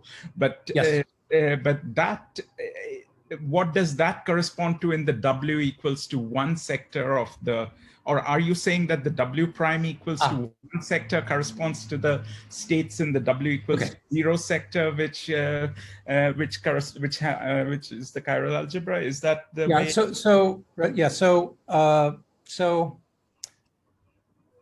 So in the worldsheet theory, what one typically does is to construct the chiral algebra in the W equals 0 sector. However, there's a phenomenon in SL2 representation theory called FZZ duality, which says that every operator of this sort that you can construct in the W equal to 0 sector has an equivalent representative in the W equal to 1 sector. So there's some holomorphic operators which can be represented in both W equals 0 and W equal to 1, and the chiral algebra is part of that set of operators. Then what I'm saying is that in addition to those operators, which can be constructed either in a W equals 0 or W equals 1 representation, there are additional operators in W equal to 1 which have no counterpart in W equal to 0. And these are the surprising ones. So things like d phi and the additional SO4 level 1 are things that are only in W equal to 1. And as far as we can tell, they have no version in W equal to 0. Okay. Okay. I think I understand. Okay. Thanks. Okay. So, right. And so the last puzzle I'd like to mention is that I started off the talk by saying that one of the reasons there's no BTZ black holes in the spectrum is there's no SL2 invariant state. But then I spent the rest of the talk telling you about SL2R conformal field theory, which is describing some sort of excitations around something that's SL2 invariant. So what the heck am I doing? Okay, so let me address these in turn. I think I just mentioned what I was saying here, that, so the question, this was the question.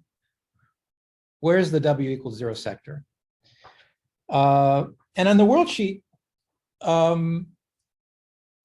what one has is an equivalence in the SL2R representation theory, where there's basically a one-to-one map between states in the W equals 0 sector and states in the W equals 1 sector. And this equivalence is called FCZ duality because it was first suggested by Fateev, Zamolodchikov, and Zamolodchikov, and then further details were worked out by Givon and Kudasov.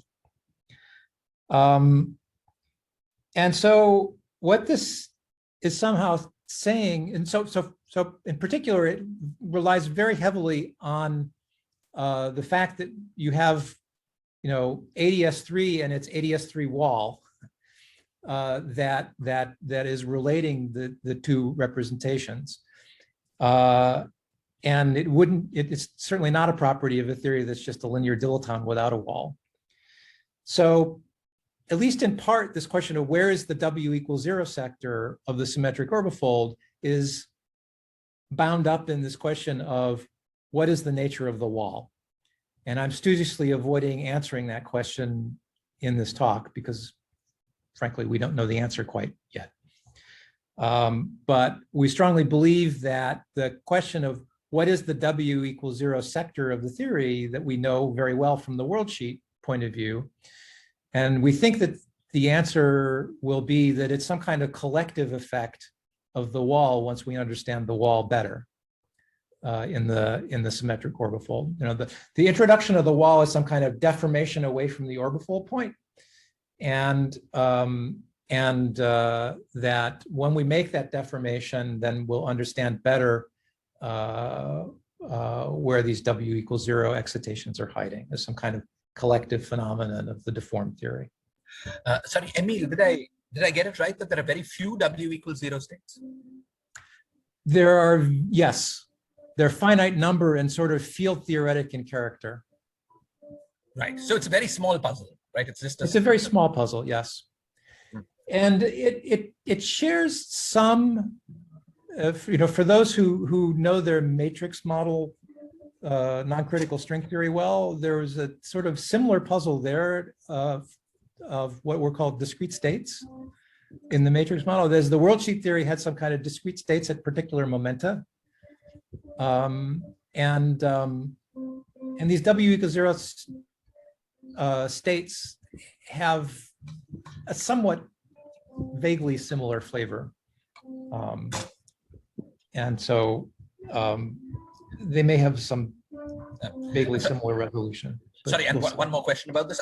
I was somehow expecting you to use the word bound state somewhere in your explanation of W. Yes.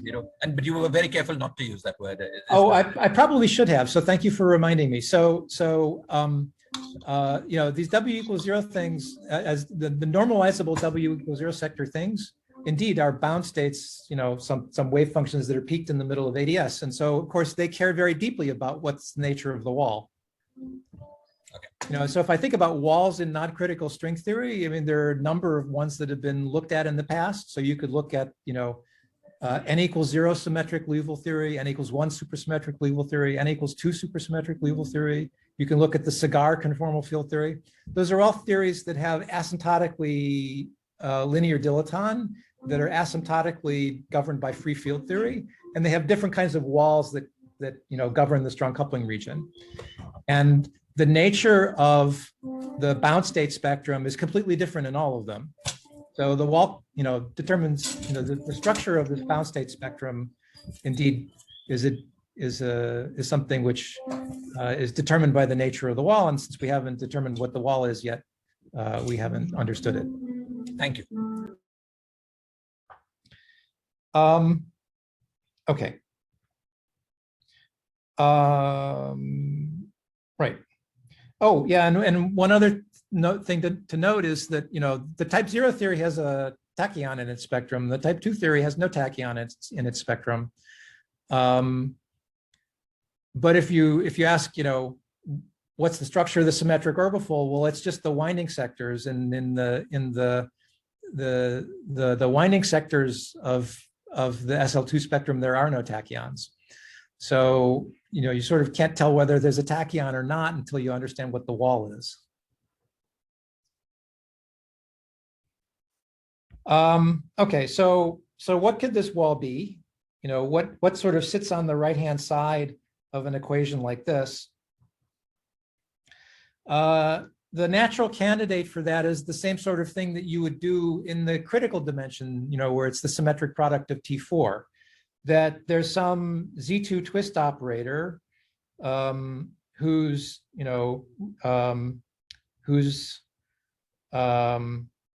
natural version here is to get decorated by an exponential of phi. And so the marginal Z2 twist operator has an exponential profile in phi. And so it exactly looks like something like this, that there's some weak coupling region, there's some strong coupling region. And the thing that wants to reconnect cycles of the symmetric orbifold is an operator which builds a wall in the strong coupling region. And so once you introduce, so it's in that sense, like in Liouville theory, the Liouville wall is not in any sense a small perturbation. It's not like, infinitesimally different from free field theory. And so this deformation away from the symmetric orbifold, in that sense, is not a small perturbation. It takes you to a fundamentally distinct theory. And our belief is, at the moment, at least my belief, I won't speak for my collaborators, but my belief is that we need to turn on this perturbation, and it will be the actual theory that's dual to the worldsheet theory. The spacetime CFT will be this deformation away from the symmetric orbifold.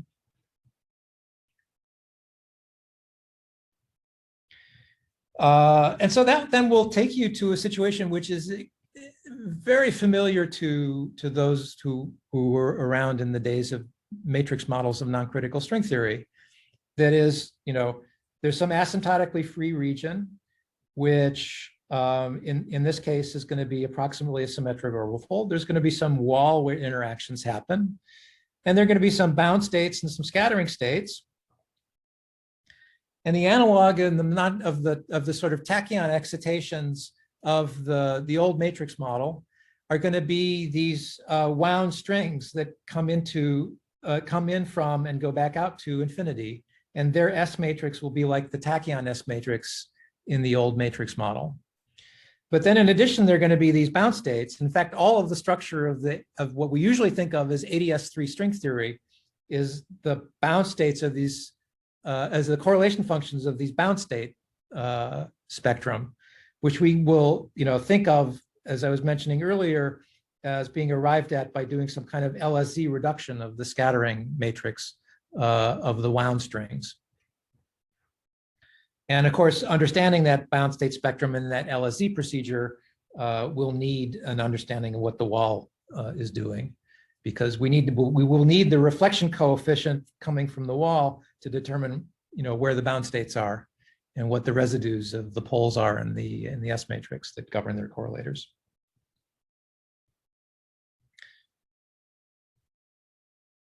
And then finally, for this third puzzle I raised of, why are we perturbing, why are we describing string scattering in some SL2 invariant formalism when there's no SL2 invariant state in the actual theory?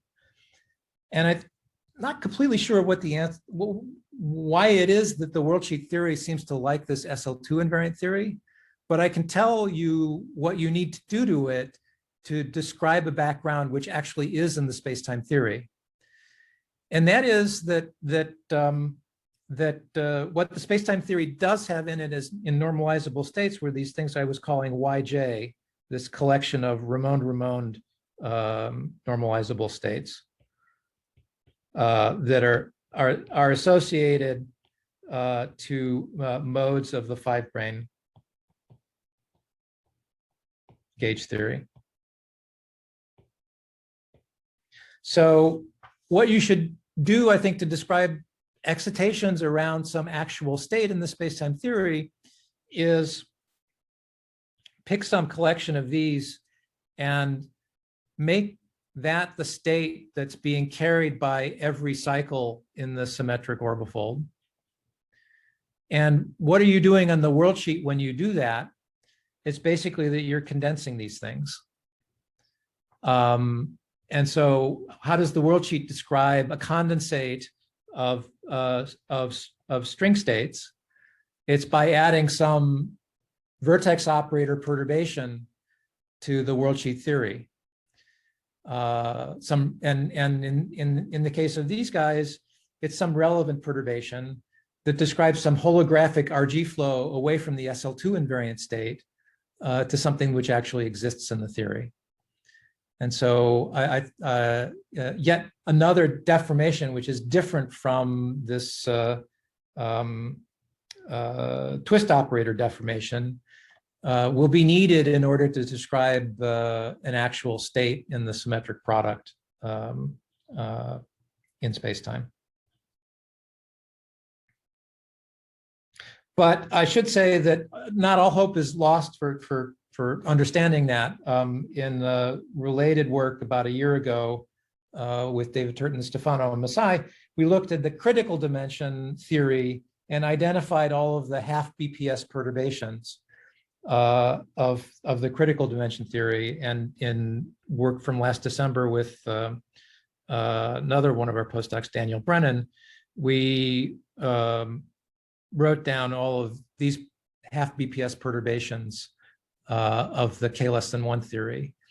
And because they're half BPS, there are various non-renormalization theorems of, the worldsheet theory that help you to say concrete things about where you go to when you add these things to the action to describe something which is an actual physical state in the non-critical string theory. One more point, just because I can't resist and then I'll shut up, is that not so long ago, Givan Kutuzov and Itzhaki asked the question, is there a way of doing some kind of inverse RG flow starting from the AdS3 limit to add back the linear dilaton region of little string theory? And the answer they came up with was, well, in a symmetric orbifold, yes, that the TT bar deformation in the block theory of the symmetric product is, in fact, you can sort of identify holographically, what mode of the bulk geometry you're turning on that turns AdS asymptotics into linear dilaton asymptotics. And through the holographic dictionary, you see that if you have a symmetric product, that operator that you're turning on to deform the geometry to linear dilaton asymptotics is the TT bar deformation of the symmetric product. And so since I've been arguing, for the last hour that the spacetime dual to worldsheet string theory in k less than 1 is a symmetric product, or closely related to a symmetric product, then we should expect that there's an interesting generalization of that theory, which is related to little string theory for K. Is what I would call non-critical little string theory. But to understand that fully, we're going to have to understand how this TT bar deformation interacts with the Z2 twist perturbation that turns on the wall. So that's left for the far, far future, as far as I'm concerned. So to summarize. So Emil, a quick question Yes. at the last point.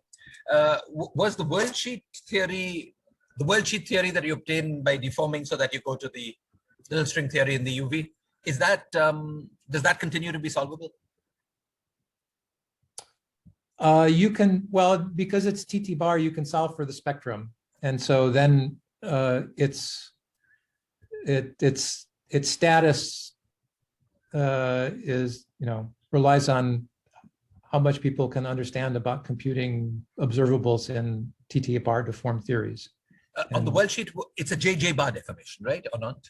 On the worldsheet, it's a JJ bar deformation. So if you're interested in what worldsheet string theory can tell you, this is completely solved, because well,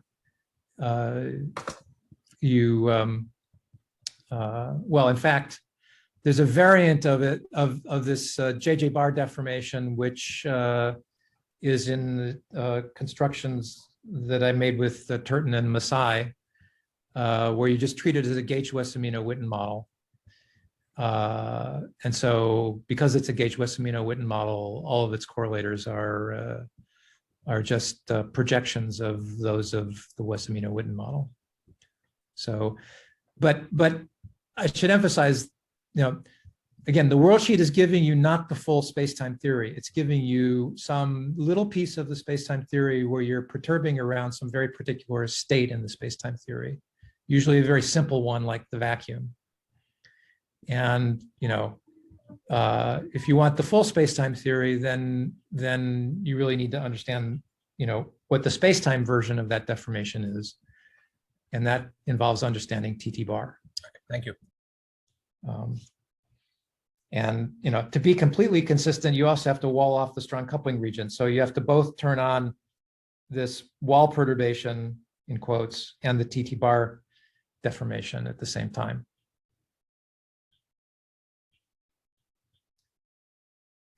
But I think nobody would, well, I don't think anybody should object that such a thing exists. Whether you can actually, profitably compute anything in that theory remains to be seen. But, in terms of mapping out sort of what exists in the arena of non-critical little string theory, I think, this is, one corner of the theory, which I think, I think there's strong evidence that it exists and is described by what I just said.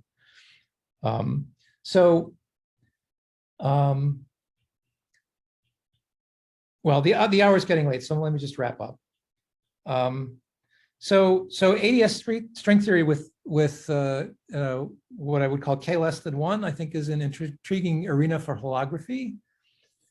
And in some qualitative sense, it's sort of like the C less than 1 region of the old matrix model, right?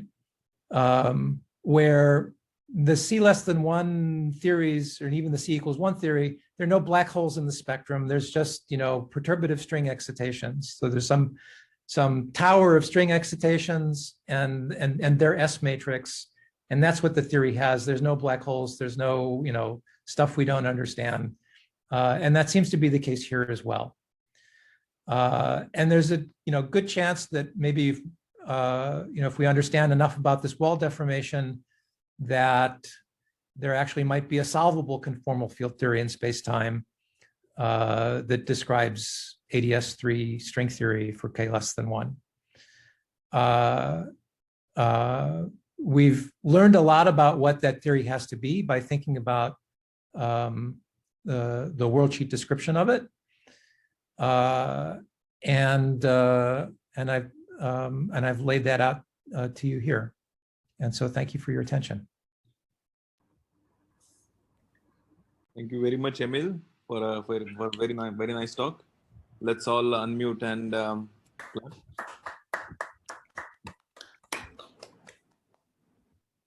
Okay, do we have more questions?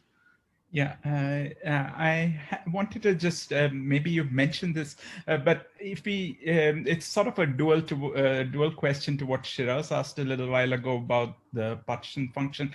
If we look at the symmetric product partition function, then naively, at least, you would think that it would have a transition. So are you saying that because of the dilettante factor, this or in some way because of the deformation? I thought just from modular invariance, it would follow that there would be a sort of a black hole transition. But is there a sort of a way out around that? Yeah. So because the theory has a linear dilettante, so there's an old story due to Kutuzov and Seiberg that if you have a theory with a linear dilettante, if you have non-critical string theory, that theory has, or yeah, in fact, any CFT with a linear dilettante. So there's no SL2R invariant state. Then there are two notions of central charge. There's C, the actual central term in the stress tensor algebra. And then there's some C effective, which is basically C minus delta over 24, where delta is the lowest dimension operator, the lowest dimension state in the theory. And the point is that because there's no SL2 invariant vacuum, delta is not zero. And so the C effective is smaller than C. And so, and what Kutuzov and Seiberg showed was that you run the Carty argument, the thing that actually appears in the Carty argument is this C effective, C minus delta over 24, and not C. And so what happens is that you compare the e to the root C effective L naught. Yeah, I can write. So what Kutuzov and Seiberg say is that the actual, row is going like e to the 2 pi square root of, C effective L0 over 6. So this is less than the BTZ spectrum. And what they showed was that the Hagedorn entropy of fundamental strings exceeds this. So, am I getting this right? Sorry.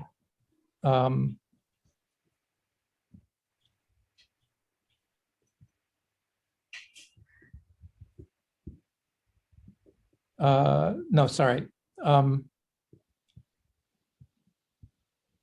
No, I misspoke. So what you can argue is that this spectrum, which is the actual spectrum of the theory, is the density of states of the Fock space of fundamental strings. So everything is sort of interrelated. There is no SL2 invariant vacuum. Therefore, the Carty formula is not, e to the C states, but e to the C effective states, because, the C effective is the actual central charge in the Virasoro algebra minus the minimum dimension of this, the dimension of the lowest state over 24. And so the delta min is greater than 0. And so there's a sort of an entropy which is less than the naive BTZ entropy that kicks in precisely when k is less than 1. So for k bigger than 1, the asymptotic density of states is the C effective equals C for k greater than 1. And it's the C effective, which is less than C for k less than 1. And so precisely where you undergo this correspondence transition, you lose the BTZ spectrum because it's not the BTZ formula anymore. And what Kutuzov, Givon, and friends showed in this 2005 paper was that, in fact, you account for this spectrum precisely by thinking about the Fock space of long strings, which is captured by the symmetric orbifold that I have been outlining.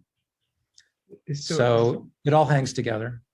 So you're saying that even even on the symmetric orbifold side, if I just forgot about the worldsheet picture, just from the symmetric orbifold side, if I were to compute the partition function, even as I take p to infinity, the number of copies, that there wouldn't be a sharp phase transition because the C effective there would Always. so even in the dual CFT. Yes. So the weight that P brings in is somehow cancelled. I mean, because normally it's the large P that makes the sharp transition. This delta min is what I was calling Q long from Seiberg-Witten. It's a sort of Q long squared over 8.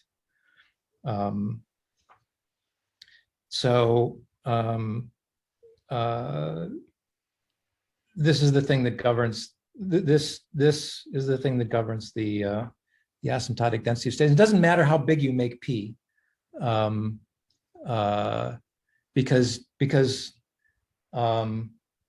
that's just a multiplicative factor. Right.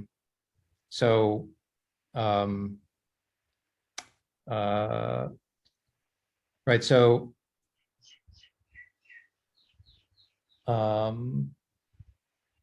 Right, so the C is like 6 pk,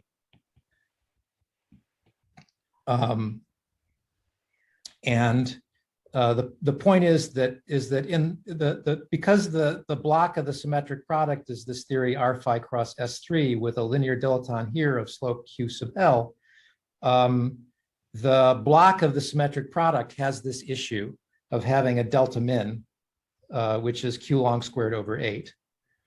Okay, so even within the block of the symmetric product, there's this sort of subcardy growth. So if you take P copies of it, you're just replicating that subcardy growth P times. And you never get any closer to some kind of Gibbons-Hawking phase transition. It's yeah, that's quite unusual. Sorry, Emil, just to follow up on that, is the end result that on the symmetric product side, you've got a Hagedorn thermodynamics in your system? It's not a Hagedorn thermodynamics per se. It's sort of like AdS3 Hagedorn. So it's you put perturbative strings in AdS3 and ask what's their asymptotic density of states. What's the asymptotic density of states of the Fock space of perturbative strings in AdS3? That's what the asymptotic density of states is. Oh, so it grows like. It's still growing like, the entropy is still growing like log of so the entropy is still square root of the energy, not the energy. Even for the symmetric product, for the final spacetime product. Yeah, if you want something that's an actual Hagedorn density, then you have to go to this TT bar deform theory, right? The hallmark of the TT bar deform theory is that it actually does have an S that goes proportional to E. But it's this picture, right? That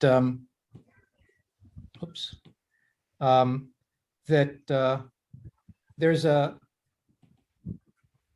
basically how much of the TT bar deformation you've turned on governs where this go away. it governs where this crossover is between a region that's AdS3 and a region that's linear dilaton. So if you've turned on a lot of TT bar deformation, so basically, AdS3 is the, how does it go? So basically, if you're looking at the angular direction of AdS3, it's growing exponentially as you go radially outward. Okay. But when you turned on this TT bar deformation, then you reach some particular scale. It's basically the scale which is set by the charge radius of the strings. And beyond that scale, the azimuthal direction of AdS3 stops growing. It saturates at some scale, call it R. And then you roll over to something which is basically R times S1 with a fixed radius S1 and a linear dilaton. Okay. And so if the so once you've made that deformed theory, then there are two regimes of energetics. If your energetics is such that you're still looking at strings that are flopping around down here in the infrared, then they're governed by the AdS3 region, and you'll get a growth that goes like e to the root e times some C effective. And then if your energetics is such that the strings are flopping up into the linear dilaton region, all of a sudden you're starting to explore the linear dilaton asymptotics. And now you've got a density of states that goes like e to the e with some coefficient, which is related to the string tension. And just to be completely clear on this, I mean, in the normal symmetric product story, above a certain temperature, you're dominated by a single long string that is, very big, of length p. That never happens here. Right? Is this right? Well, it's an ensemble, right? So, right, the entropy is proportional to the energy. So you don't care if it's 5 strings or 1 string or 24 strings. It's still the same entropy. But when you say entropy is proportional to energy, that sounds like Hagedorn behavior. Yeah. So you didn't have Hagedorn. You have Hagedorn if you're in the linear dilaton regime. If you're just looking. If you're just looking at the vanilla AdS3 theory, then it's not a Hagedorn growth. Yes. It's e to the root e. And then the long string never dominates. The long string, I guess it's probably the longest winding you can make that will dominate. That always dominates. I suspect so, because it makes the smallest gap in the spectrum. I see. So, that would be my guess. So in some sense, you never have the low temperatures. If you compare with the usual story, you had a low temperature state and a high temperature state, and there was a phase transition. And in some sense, what you're saying is that you always have the high temperature state and not the low temperature state.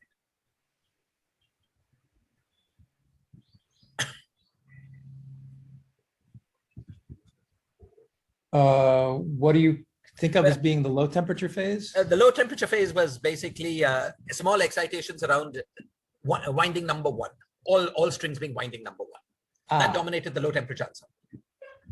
Okay, and then the high temperature ensemble was dominated by huge strings. That's the usual symmetric product story.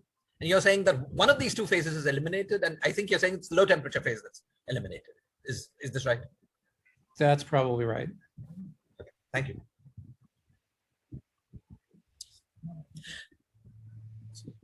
Yeah, so there will be a long string sector of the symmetric orbital flow, just like there is in the critical dimension.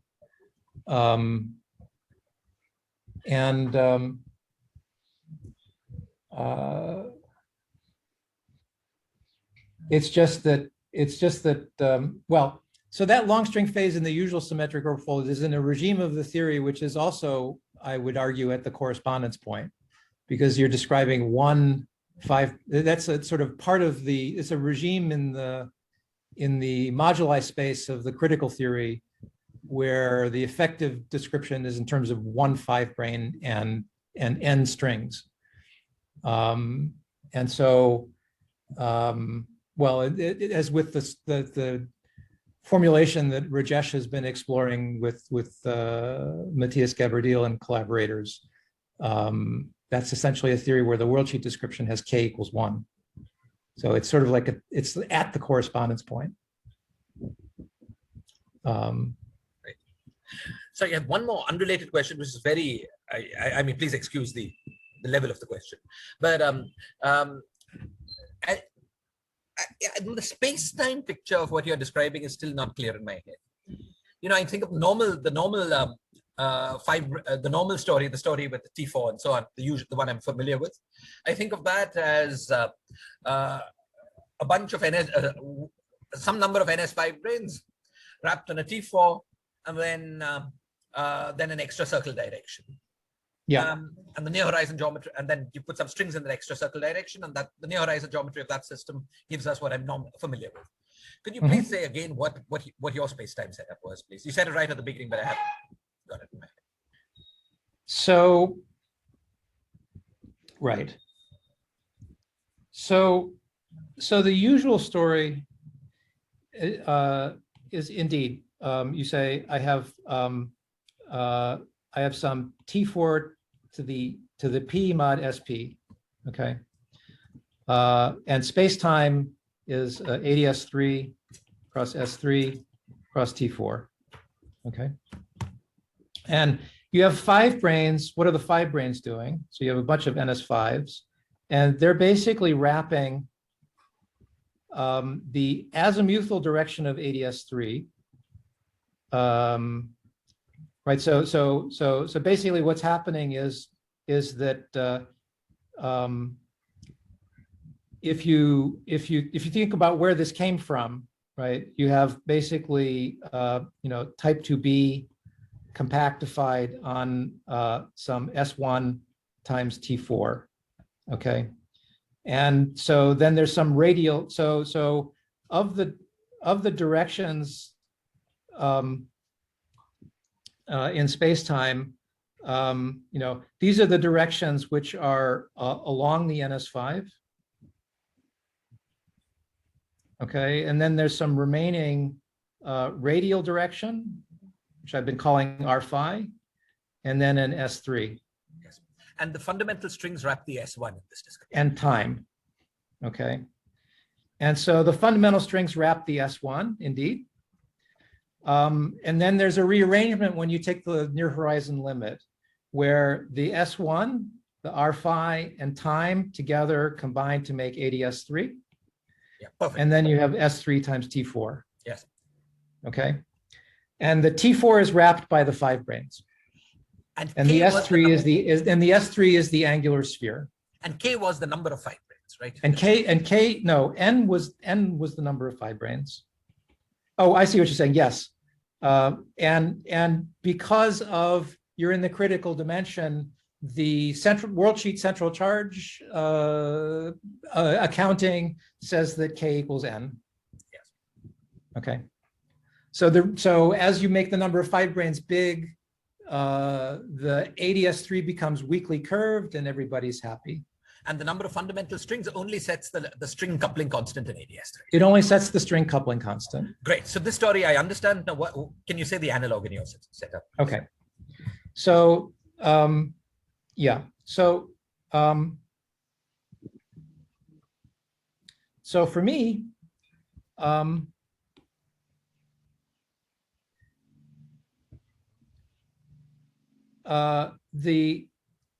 so for me, the T4 got replaced by some cycle sigma. So this is some vanishing cycle of some kind of Calabi-Yau fourfold, some kind of fourfold version of the conifold. Yep.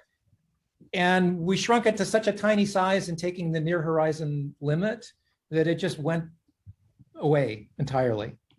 So this is gone from the worldsheet. Okay. So all I have left in the worldsheet theory is the S1, the R phi, and the RT, which are still making an AdS3. And the S3 of the angular spheres transfers to the 5 branes. So the 5 branes implicitly are in this. This is a story that was promoted by this early paper by Givon, Kudasov, and Peltz, that there's sort of a non-compact version of the Calabi-Yau-Landau-Ginzburg correspondence. And when you plug in sort of non-critical versions of Calabi-Yau-Landau-Ginzburg, what you're describing is this sort of situation where you're wrapping some kind of vanishing cycle of non-compact Calabi-Yau. And the string theory, worldsheet theory, seems to be non-critical. And so this 4 directions that are wrapped by the fibranes are just not there in the worldsheet theory, but you still have the transverse directions, and you still have the piece of the longitudinal space, which is the azimuthal and time-like directions in the AdS3, with the radial direction being another direction transverse to the fibrane.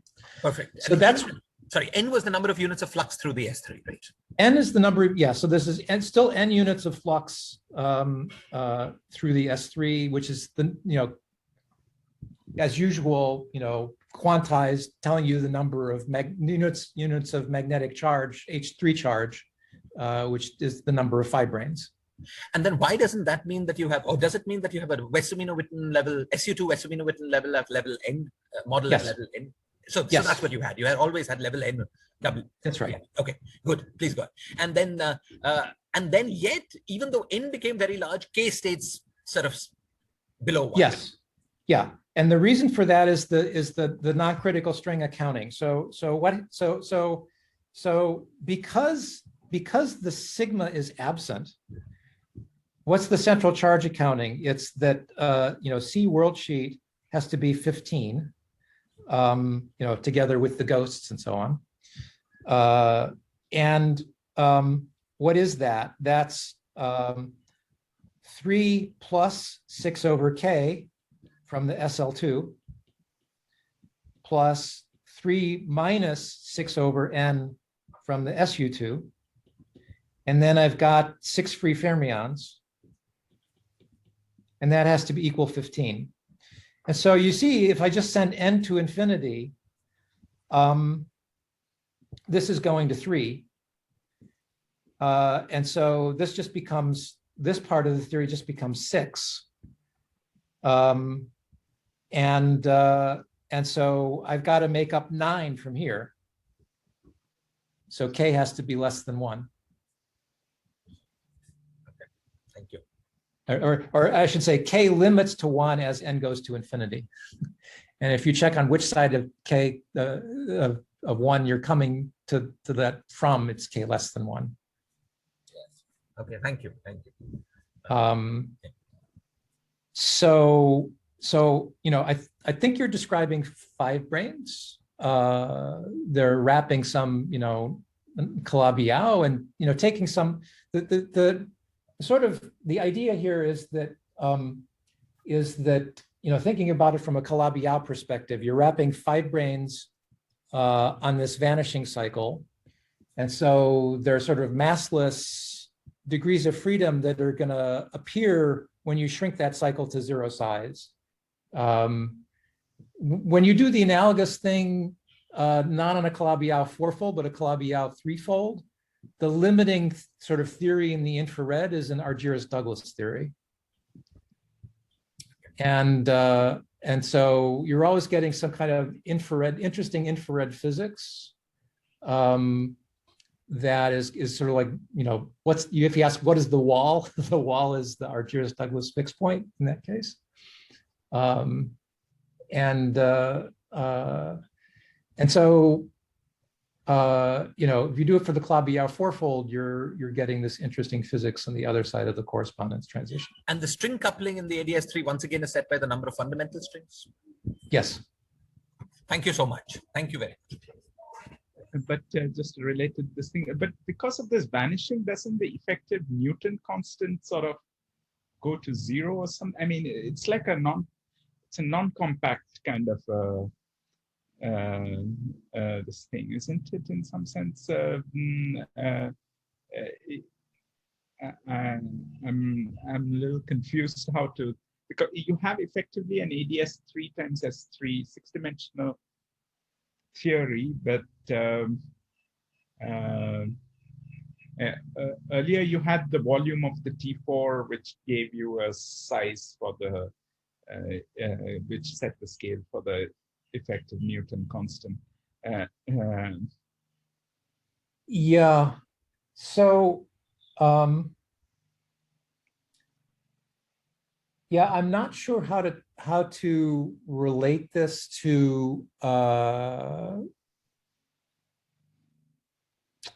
if I should think of the volume of the cycle sigma as being strictly set to 0, and so the theory is in some sense free. That doesn't seem to be what the worldsheet theory is telling you, right? Because you're instructed to go compute correlators in the SL2 Wess-Amino-Witten model, and they have some reference scale, mu, which is this, right? Dilaton, the dilaton in the middle of AdS, and that's just some number. There's a standard story that mu isn't. It's like the chemical potential for adding fundamental strings to the system. Every time you add a fundamental string, it costs you sort of mu additional. So that the worldsheet theory is not actually computing at fixed P, it's computing at fixed chemical potential for P.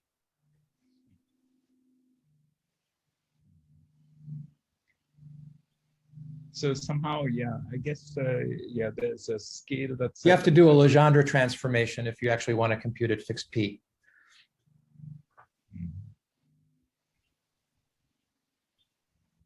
This is an observation by Kim and Parati about 5 years ago. Okay, thanks. But given what I was just saying here in outlined in blue, this is why I was emphasizing in the wordy introduction this notion of Coulomb versus Higgs, that in the usual story, the field space of the symmetric product is the T4. So it's describing directions that are along the NS5. And it's describing the wiggles of the strings that are bound to the 5' which is what I was calling the Higgs branch. Whereas the field space of my symmetric product, of our symmetric product, is the R phi cross S3. It's describing the directions that are transverse to the 5 branes, which is why I was calling it the Coulomb branch physics. And so the character of what you should make a symmetric product out of completely reverses when you go from K bigger than 1 to K less than 1. Right, yeah.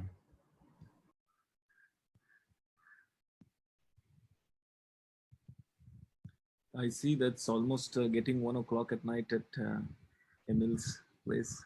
So we can take one urgent question if there is any. That's quite speculative rather. We have been discussing with Shiraz ways to go to the asymptotic flat space. Could you shed some light on that? I mean, some possible ways to... That I think is probably beyond reach for this sort of, or at least for things that I understand. I think the T-bar deformation is quite reasonable to get you to asymptotic linear dilaton. Right.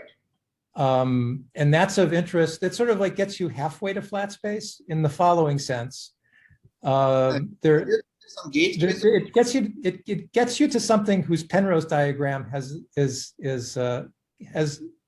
null conformal affinity is null rather than time-like. So it sort of gets you towards flat space in that sense, but it doesn't get you towards flat space in the sense that the size of the angular spheres isn't growing as you go to infinity. That's because this S3 is blind to this what's about happening in AdS3 part in this single trace TT-bar story. Maybe if you talk about some null gauging or something like that, in bringing in the S3 I don't think you can get there by some kind of worldsheet null gauging, because the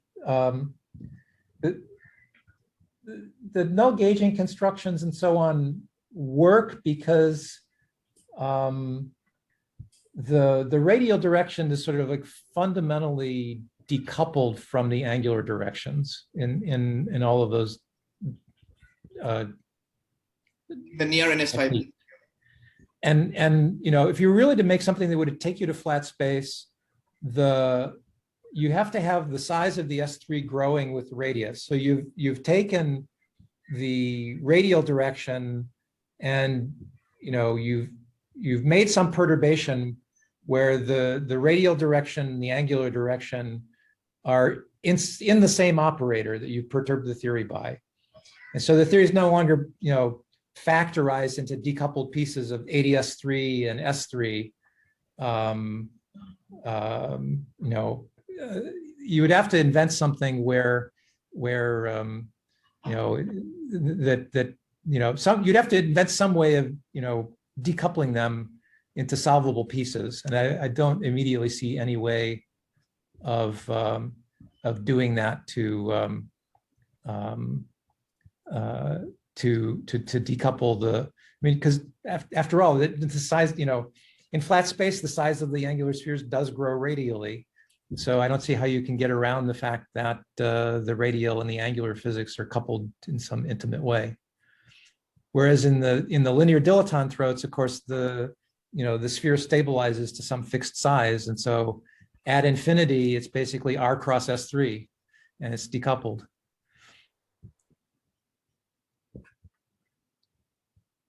Okay, thanks. Yeah.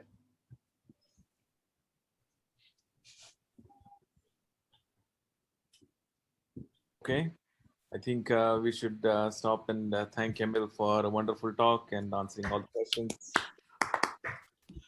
Thank you so much for the talk and for all your patience, Emil, in answering our questions. Sure, my pleasure. Thanks for the invitation.